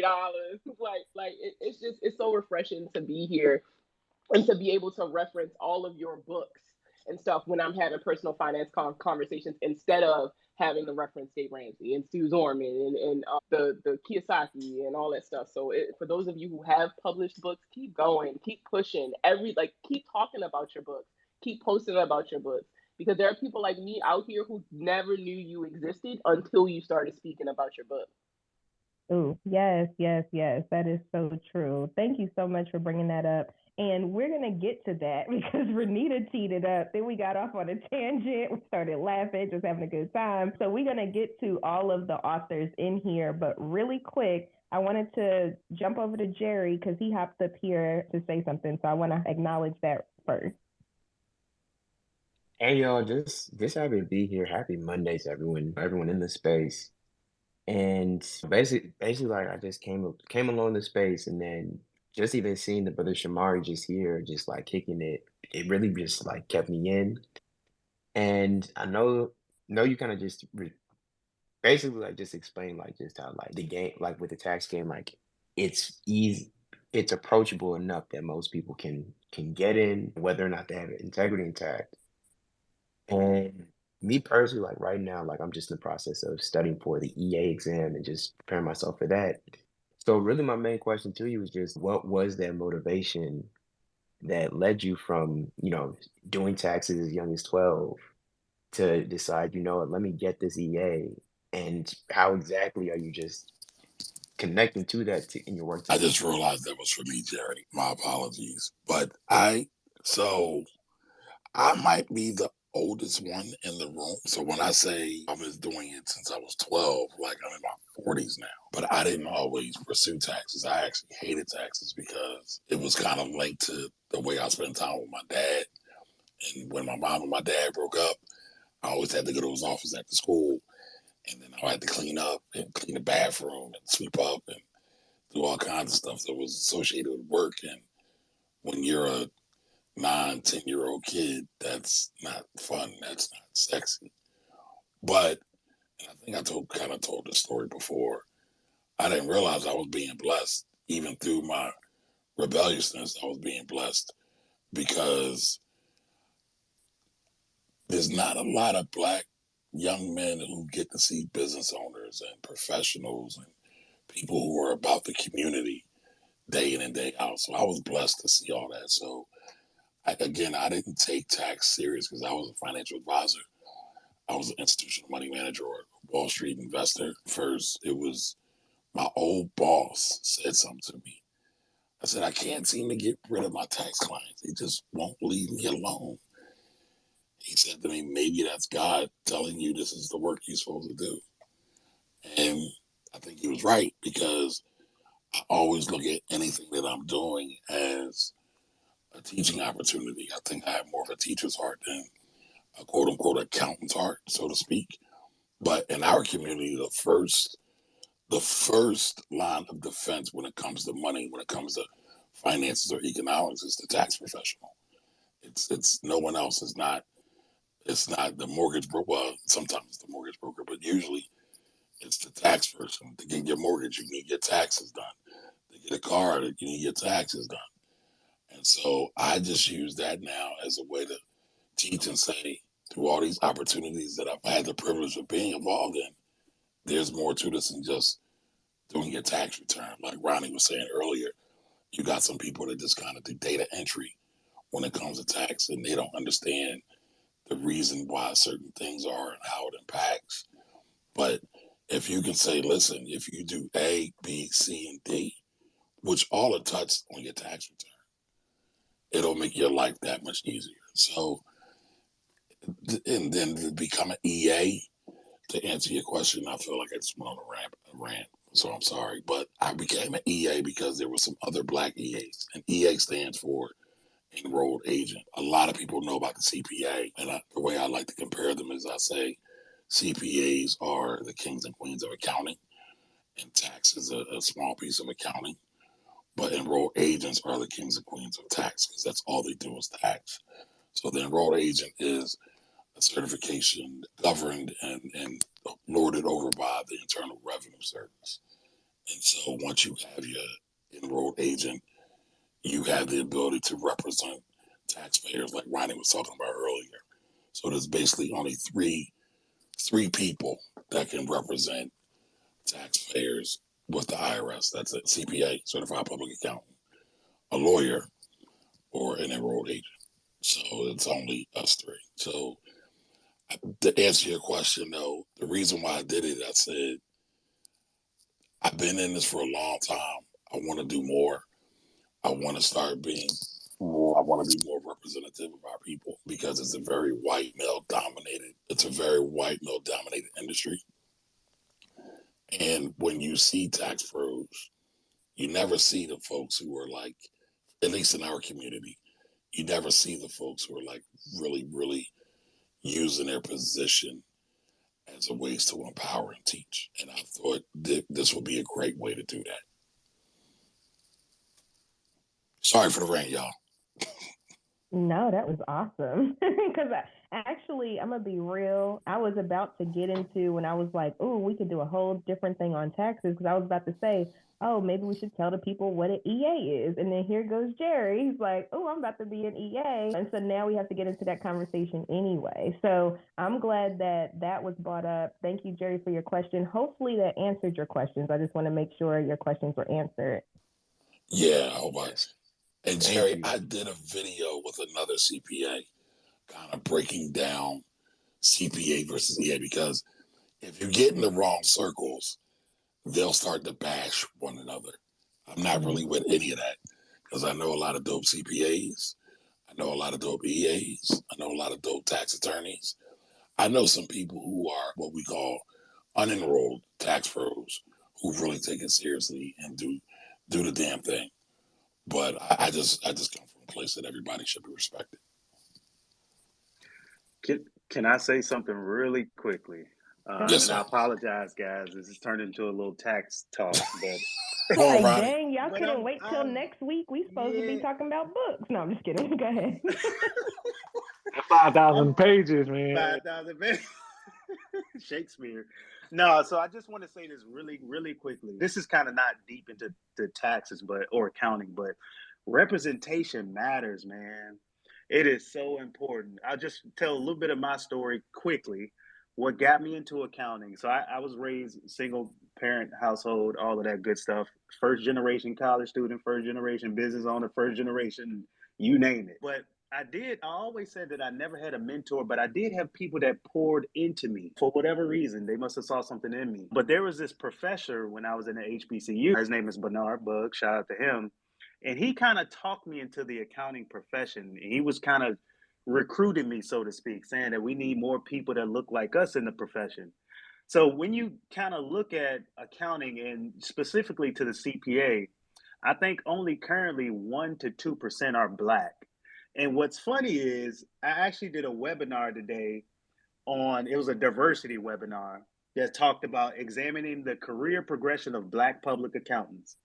And they said by the end of the 20th century, only 1% of the 400,000 CPAs were Black.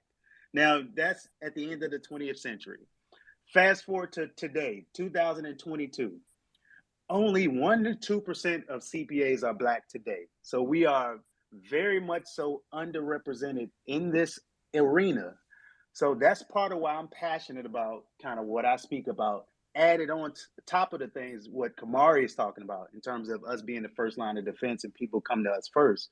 But the representation matters. So I just wanted to add that piece in there. Then I'll leave it at that. Absolutely.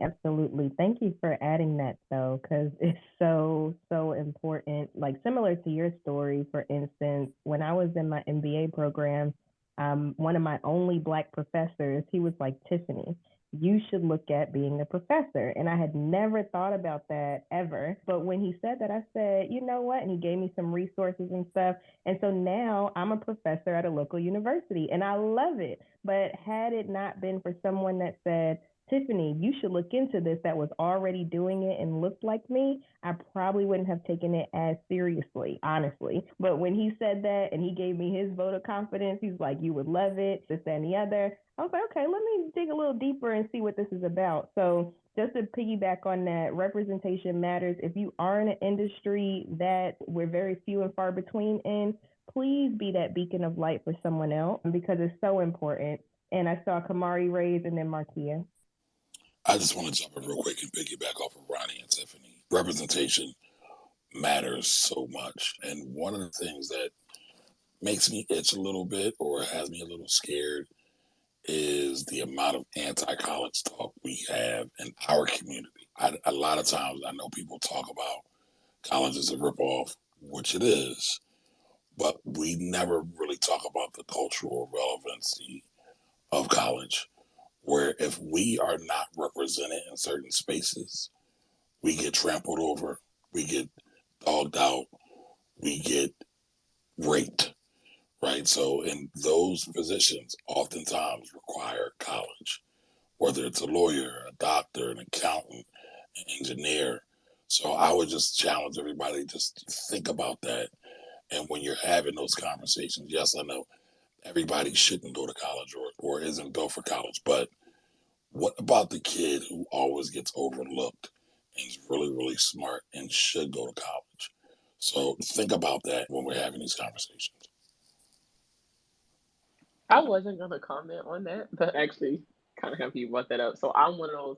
It's not that I'm anti-college, but I am unapologetically like I hate college. Like I'm super open and transparent about that. Like I was one of those kids that was extremely gifted, skipped a grade, tried to skip another grade. My mom was not fucking having it. Like I was extremely gifted growing up. I've been reading on a college reading level since I was in like a single digit grade. Like I think I was in like third grade when I got assessed.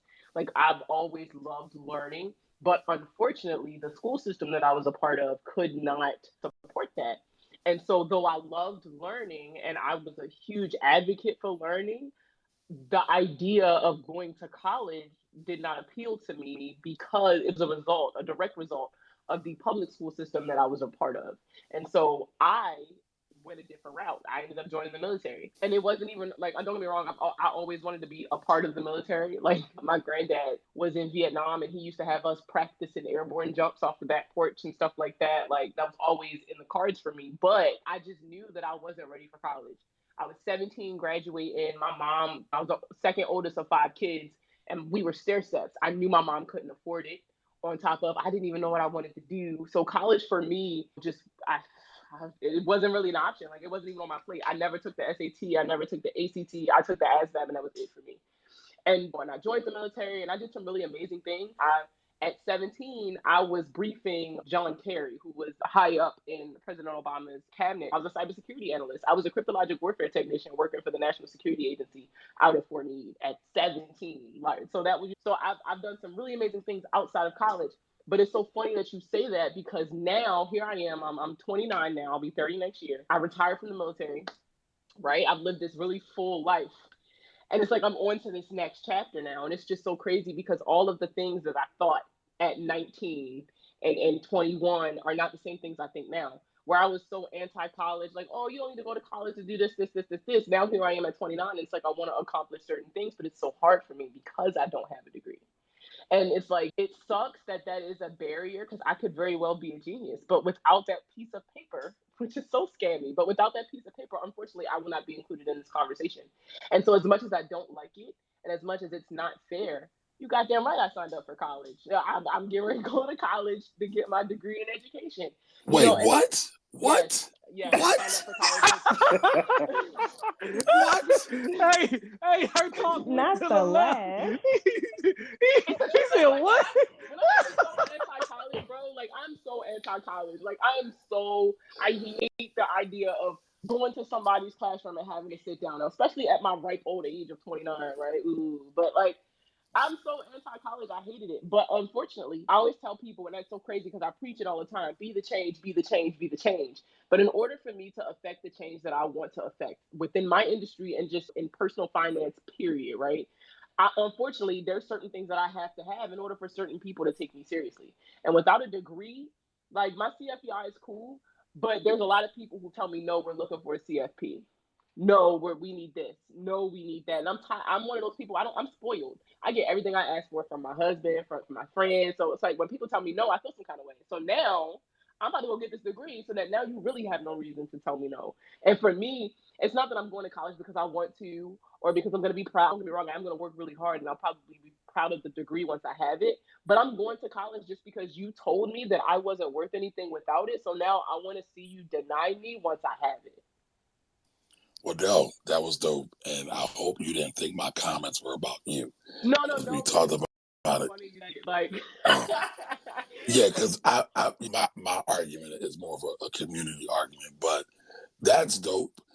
And I believe just from my brief interaction with you, you are a genius and you absolutely will be wonderful in college. But just like anything else, when Black people come into these spaces, oftentimes we're not cherished, we're not respected, and we're not valued. So things get a little crazy. You can't tell me that all kids don't want to learn. And then miraculously, when we get to, I don't know, 5, 6, 7, 8, when some traumatic stuff happens, our light bulb just goes off. Our light gets a little dimmer. And it's sad because that was a little genius over there. And I guess part of the reason why I'm like this, right? Because I was a teenage parent and a lot of people looked at me and said, well, you can't do nothing. Your life's over. And I didn't go to school right away. But when I went back, I was 25-ish. I sat in the front of the class. I asked all the questions. My inner nerd was activated. And there was no student that could rival me. Now, I might have not got all the A's, but I got the knowledge that I was supposed to get. And I think there's a lot of us that could do that. So I try to talk about that as much as possible. But it needs to be talked about. And I think that's why I definitely spoke up. Because that wasn't even what I raised my hand for. But that needs to be said. Because here it goes. Ties back to Rahkim, right? That's that trauma right there that influenced my decision. You feel what I'm saying? That led to me not wanting to go to college. It's because of all the stuff I experienced. Like I said, I'm from Baltimore. So Baltimore City public school system, like it wasn't what I needed it to be. But it was also what I needed in that moment, because I do believe that the military has really set the foundation for who I am today and a lot of the things, the values that I have. So, I mean, I feel like that was the right path for me. But it's just crazy how the things that I said at 17, 18, 19, my viewpoint is completely different now at 27, 28, 29. And I think that speaks to the fact that growth is not linear and that you are always, like, things are always changing. The only constant is you are born and you die. But there's a lot that happens in between. And especially with the social media and us as content creators, we say one thing and everybody takes that one thing and tries to apply it to every situation. But it is important as also receivers of this information that we make it known that, yo, just because I think this today don't mean I'm going to think this tomorrow or next week or next year. Just because my life is like this now doesn't mean it's going to be the same way later. So that wasn't even what I raised my hand for. But that definitely, I definitely think more people need to be speaking about that. Facts. And I know Nia and then Rahkim's up. You know what? I'm doing Tiffany's job. Let me get out the way. But I was just going to say one of my theses is, though, I think we send our children to college way too soon. The majority of our children don't have, our brains haven't formed at 17 and 18 to make these major monetary and financial decisions that are going to impact them. But, you know, again, I went back, like I said, I was like 25-ish by the time I really got serious going back to school. And I will just add on, then we'll go to Nia because she has been so gracious and so patient waiting. But I teach freshmen, and I can tell you, because they're coming in fresh, most of them. Now, I do have some unconventional students, but most of them are coming in fresh. And when I say they're not ready. They're totally not ready. I can speak from experience. They are not ready. But that's why, so I teach personal development, which is like pretty much what I consider adulting 101. And so it goes over like all of those skills that they need to kind of survive on their own. But I can tell you they're not ready. So your thesis is correct. No, I'm kidding. I am the research study. It is correct. But go ahead, Nia, because you've been waiting so patiently. Thank you, thank you, thank you. So first I want to say I'm Nia, creator and founder of Perspectives. I take women from struggling and stress to empowered about money and help them prepare their finances for home ownership. First, I want to say I've been loving the book suggestions, the ones that I haven't read. I've probably spent about $60 in books and I'm super excited to read them. Secondly, just a little bit about my story. My mother was a single parent, had me at 17, and I was her third child. I had my daughter at 17. It took me about 16 years to complete my MBA, from life and just going back and forth to get it. And just a lesson that I taught my daughter about college, I completely agree with Camari, what he said. And also, college is not transactional. A lot of times at that age, that's the best opportunity you have to be around like-minded individuals who are also putting in work to get themselves ahead. And you might be able to find lifelong friends from that point who you all are looking to improve your life. Because sometimes you're just among your friends who went to school with you, they might not be of that mindset, and that might be a way for you to get in different circles. Trying to keep it as short as possible. Yes, on Rahkim's intro, yes, I know about heart with the hand and everything. I'm like his stalker. I love and engage all his videos on TikTok. But he is goals for me because I actually just came out with a book. So my book, speaking of buying the block back, my book is called Life is Short, Buy the House. It's the ultimate guide to preparing for home ownership. I feel like a lot of times we focus only on credit and they don't really prepare themselves for whatever home purchase they're making. And I also intentionally made sure I put a black hand holding the keys on the front of my book, because usually when we see these books like this about wealth, you don't see us on the front of it, or you see any type of book that's coming out and teaching us about making money and building wealth. You usually don't see us. It's normally somebody else. So I wanted to make a point of making sure that I put that on there because representation matters. I wrote notes, y'all, like seriously. Oh, and I thought it was funny that Markia's mom had 5 kids and she has 5 kids also. Girl, don't remind me. Okay, I'm done. Thank you so much, Nia. And thank you for getting us back on track, because that's what we were supposed to be doing, is shouting out all the Black authors in the room. And we have gone all around the world. So I could not hear you. What'd you say? You should have known that wasn't going to be the only topic. Yeah, I was like, okay. All right, so we back on track. Thank you, Nia, for getting us back on track. I'm going to go over to Rahkim so he can plug his book. And if there are any other Black authors, please raise your hand so that way we can get you shouted out as well, because we are going to have to wrap up. We going on 2 hours again, y'all. It's almost 11. So let's go ahead and go to Rahkim. So on that note, I told myself when I came onto this space that I was only going to be here for an hour, and now we're going on 2 hours. So I know next space I'm gonna have to allocate a budget of 2 hours by time, so I'm not disappointed. Oh my God, so many things. So yes, Rahkim Sabree, financial trauma, financial empowerment for people who look like me. Backstory on that.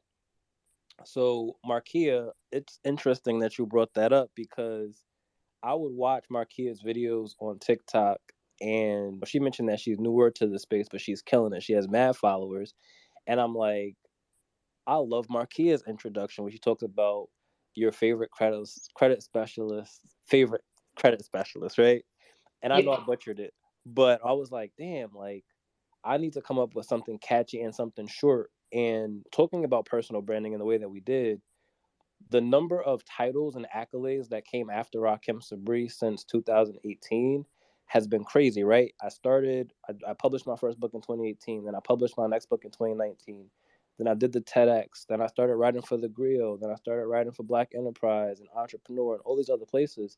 And so when I would introduce myself on podcast, I would say, my name is Rahkim Sabree.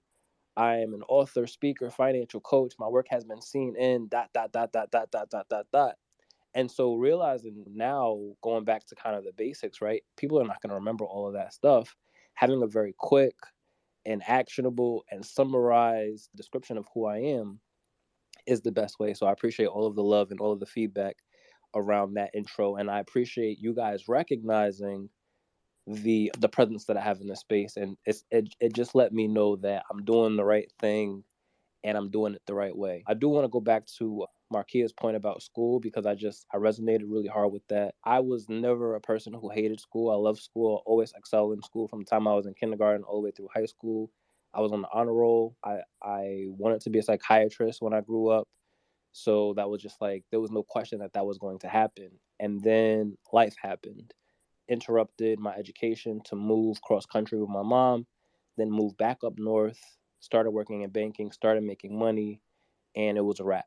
I went as far as my associate's degree while I was working, and then I stopped. And the reason why I feel like that's important is because as I prepare to take this trip to Denver on Wednesday to speak at the Financial Therapy Association's conference, one of the points that I'm going to raise in my presentation is the gatekeeping that exists within the financial therapy, financial psychology space, because I had a conversation today with a financial therapist, a white woman, who had a conversation with another person that I had a conversation with today, Black woman who is not credentialed as a financial therapist, but would like to use the terminology.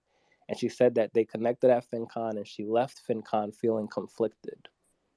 And that a recent post that I shared around that gatekeeping gave her clarity.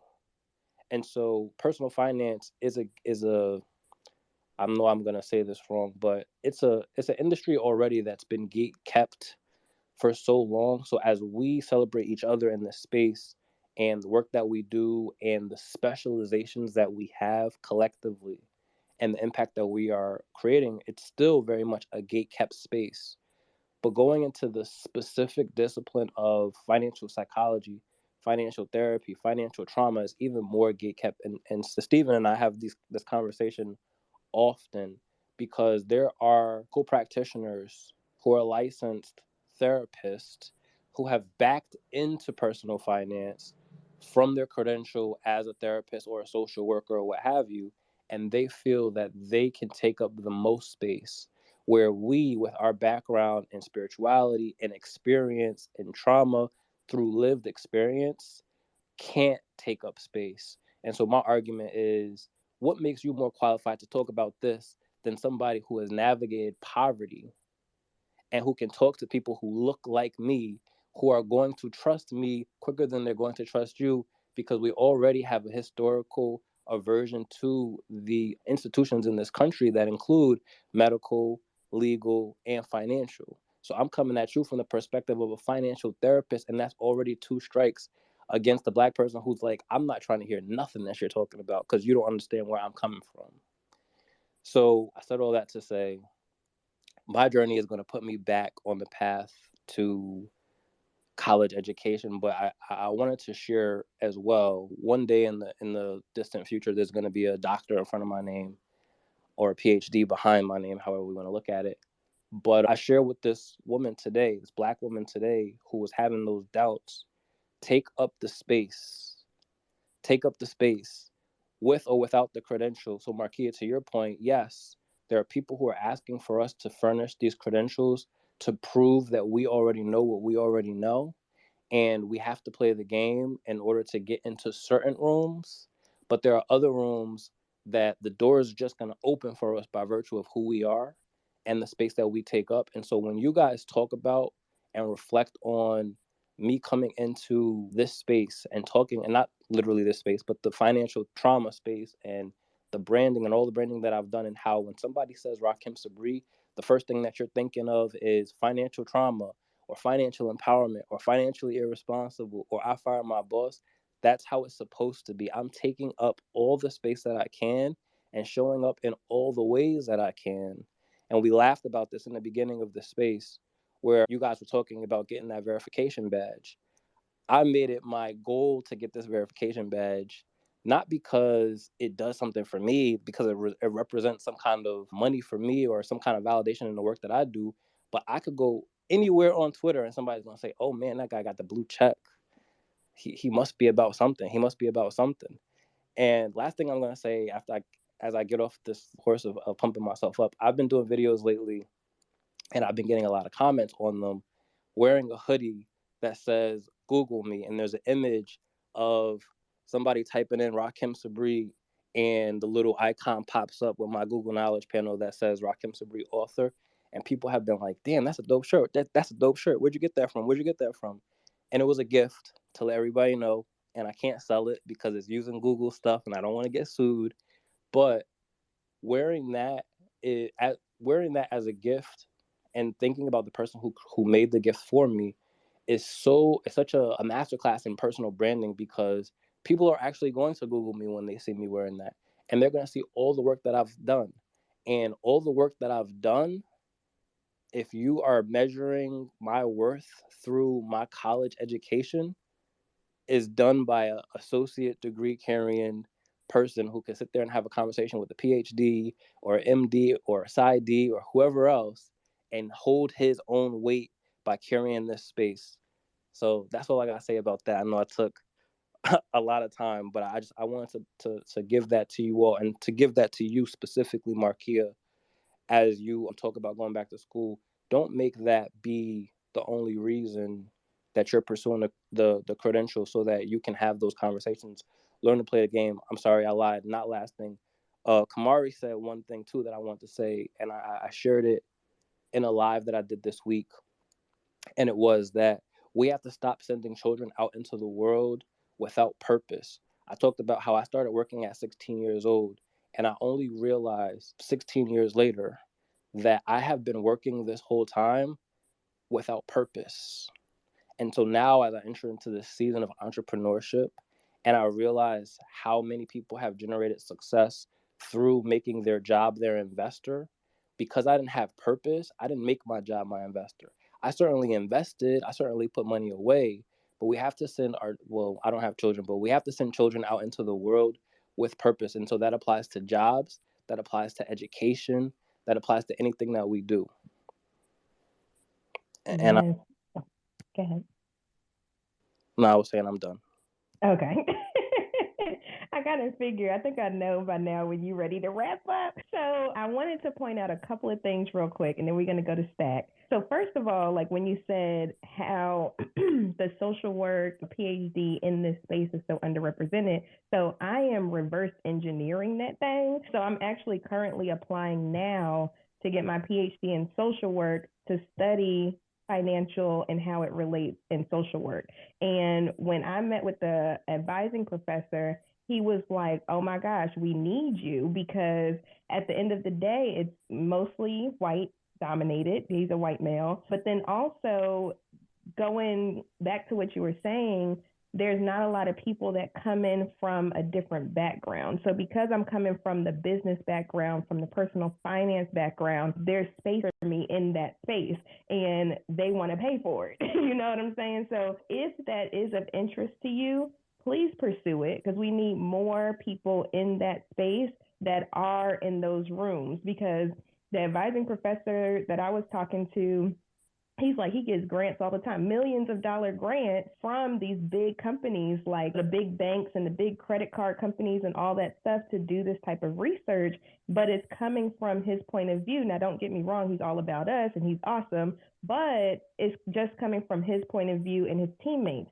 So when I came on the scene and I was like, oh, this is something I want to study, they hopped all over it, and I'm able to do a full ride. So if this is something that is of interest to you, definitely pursue it and kind of reverse engineer that bad boy. And then also I wanted to point out, because Rahkim mentioned how he used to do his intro. If you check out the Money Talk with Tiff podcast, episode 12, this is going way back, but in 2019, I had Rahkim as a guest, and you can hear how we used to introduce Rahkim. So I just wanted to point that out. But I'm going over to you, Stack. Nice. I love it. I will be brief, sincerely, and that's not like a church pastor saying I'm going to be brief. I'm actually going to be brief. So I just wanted to react to a few things and try to get it to a close for you, Tiff. A lot of things to react to. Still thinking back to Markia talking about how she sees the world different at 29 going on 30 versus 17 through 19. That's just growth.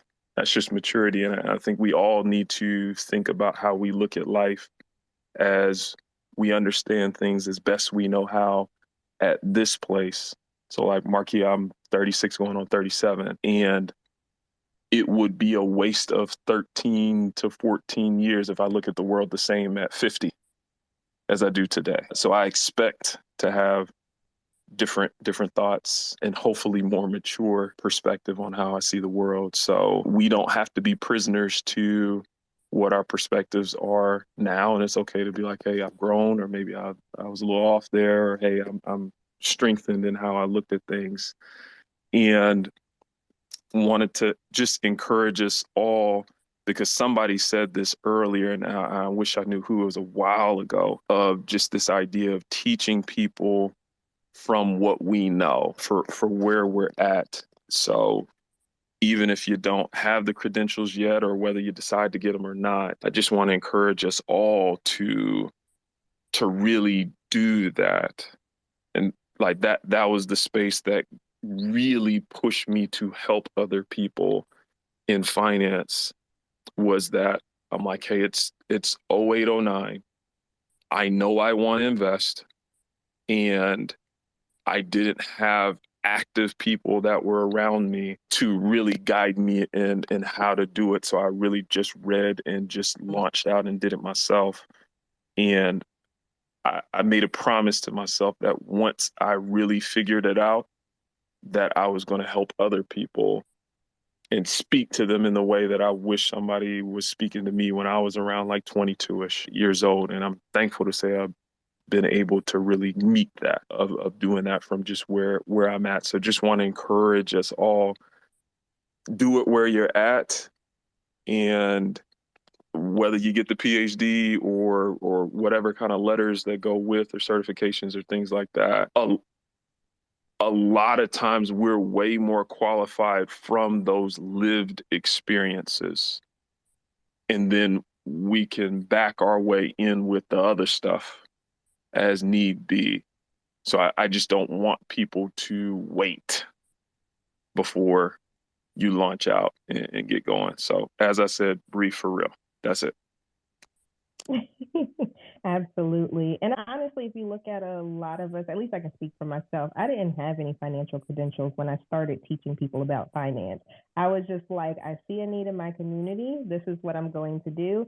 And I dare somebody to check me on it. No, I'm just kidding. But seriously, though, just get out there and start teaching what you know. So that way more of us can be educated. All right. So we're going to go to Melody, then Holly, and then Nasima, and then hopefully we can wrap up. And if we have any other authors in here, please let it be known. Please raise your hand so we can bring you up so you can plug your book. All right, Melody. Good evening, everybody. This has been an amazing conversation. My name is Dr. Melody Wright. I am a financial empowerment coach and the director of financial education at a Black fintech called Kinley. And I just want to share a book that I wrote in 2020 called Start Here, Your Guide to Building Your Money Management System. I wrote this book because as a financial empowerment coach, one of the many questions that I would always get from potential clients or clients who I was working with was, where do I start? How do I start? How can I get started? And so I decided to write a book called Start Here that broke down strategic money management based on an organization, I guess, platform that I kind of made up for myself that helped my family pay off over $100,000 of debt in less than 3 years. So that book is out and available on my website, livebrokeonpurpose.com and amazon.com. So I will stop and pass the mic. Thank you. Thank you. Black authors represent. All right, Holly. Hi, everyone. My name is Holly Reed Tootle. I'm a CPA based in Atlanta. And in 2016, I penned my first book called Teach Your Child to Fish, 5 Money Habits Every Child Should Master. There's so much information about what we should be doing as young adults, as older adults, as preparing for retirement. But what I didn't see was a lot of what should our parents be teaching this next generation. So that's what I'm on a mission to do. I'm on a mission to equip the next generation to master money and empower their parents to give their kids the financial head start that they deserve.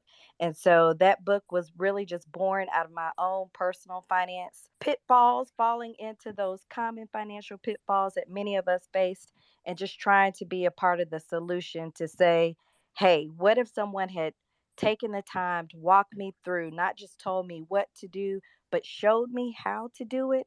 and also explain the why behind it. And so that's what Teach Your Child to Fish does. You can find me across social media everywhere at The Master Playbook. Yes, yes. Thank you. That is awesome. And I am following. Make sure y'all follow all these authors in here too, and also all the people up here on the speaker shelf, because we've been dropping gems all night. So you want to make sure that you keep getting those gems throughout the week until we meet again next Monday. All right. So Nasima, let's go to you. So let me tell you, I'm a double master's prepared, overeducated nurse. So like y'all talking about going back to school and getting player haters degrees and all that other kind of stuff is giving me anxiety. I just want you to know that. So I don't think it's necessary. I think we often have to feel like we're overqualified because that's how we learn. Like we got to be 2, 3, 4 times better than that next person. When these people like the Mr. Money mustaches that got their little degrees and then become like the savants of personal finance, they aren't tripping off of no degrees, but I think we feel like we have to validate ourselves by it. I don't think it's necessary, but that's just my 2 cents. Like I said, take that from an overeducated nurse. But I did come to say I am also an author. I have a book called Smart Money available on Amazon that I wrote in 8 weeks in the middle of the pandemic, working full time as a nurse. And so I have a lot of PTSD around it. So I don't talk about it as much as I should. But I guess because you guys opened up the floor, I will plug my book. But yeah, it's out there. It's basically everything I wish I would have known about money in my 20s. So that's all I have to say, my 2 cents. And I did keep it brief, even briefer than Steve. Thank you. And I will say, honestly, Nasima, like, I will say, for instance, being in corporate America, actually, when I was at the financial firm, right, there was only 2 Black people at the firm, pretty much in the history of the firm, mind you. And the firm was in existence since like the 80s or something like that. It was only 2 Black people there. We were currently there together. And we were the only ones with advanced degrees. Nobody else in the company other than the owner had an advanced degree. And so when I was sitting there, I was like, well, this is interesting. I had my MBA, and then the other guy that was working there, he had his JD. Nobody else in the company had anything remotely close to any of that. I think a lot of the advisors might have had their associates, maybe some had their bachelors, but I just thought it was really interesting. Like, we did have to go above and beyond in order to even get a seat at this table. So sometimes it's not just us trying to do too much. Sometimes it's just reality. Like, unfortunately, in order to get into those spaces and do those types of things, sometimes it's just harder, like Markia was saying and like Rahkim was saying, sometimes it's just harder for us if we don't have that advanced anything. Like, it's like we have to do way extra, way more than our counterparts. And it's unfortunate, but that was just the reality of the situation, I know, when I was there. So I want to go ahead and, before we wrap up, because I like to acknowledge everybody, Financially Present is up here as well. I'm about to add him as a speaker. And then once he goes, we're going to go ahead and wrap up for tonight, because we are almost at 2.5 hours now. And so go ahead, Financially Present. Hey, good evening. Thank you for allowing me to speak, and thank you for creating this space. I'm sorry I joined late, but I just wanted to give you a shout out, Tiffany. I appreciate it. I've been following you on Twitter for a little bit, and also some various speakers here, including Nasima. I love what everyone's doing.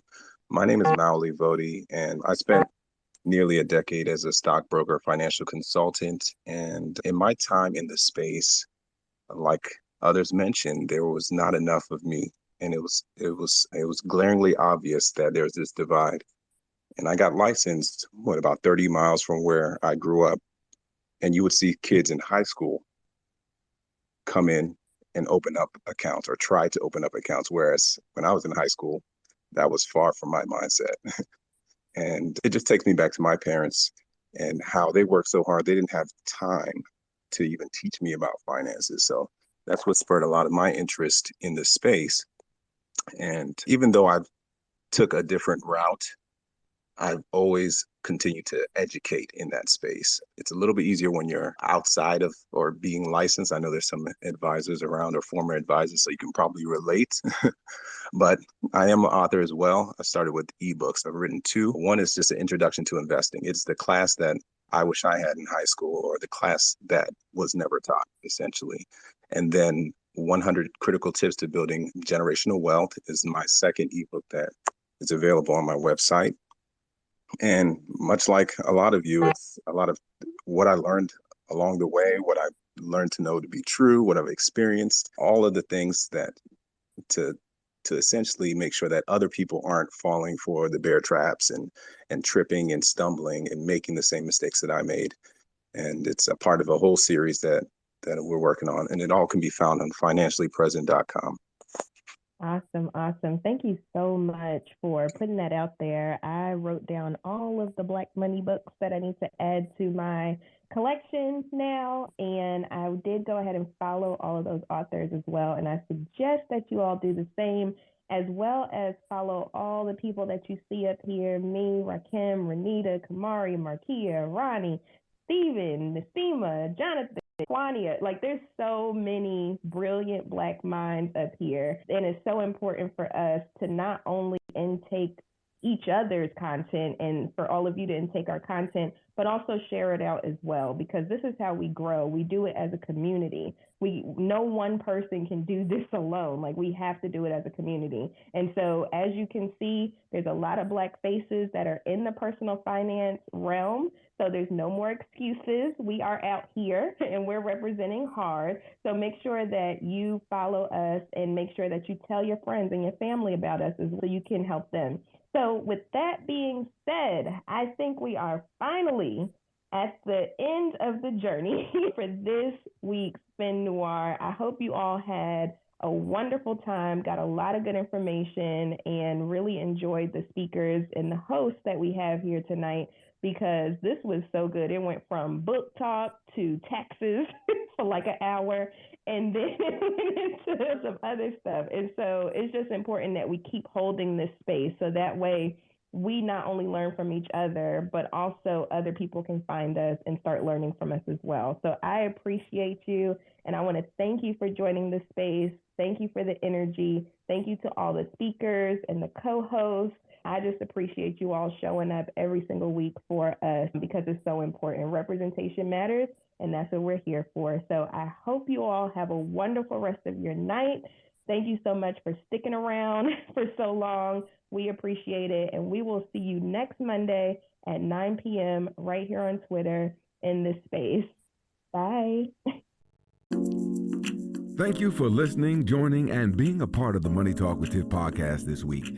You can check Tiff out every Thursday for a new Money Talk podcast. But if you just can't wait until next week, you can listen to previous podcast episodes at moneytalkwitht.com or follow Tiff on all social media platforms at Money Talk with T.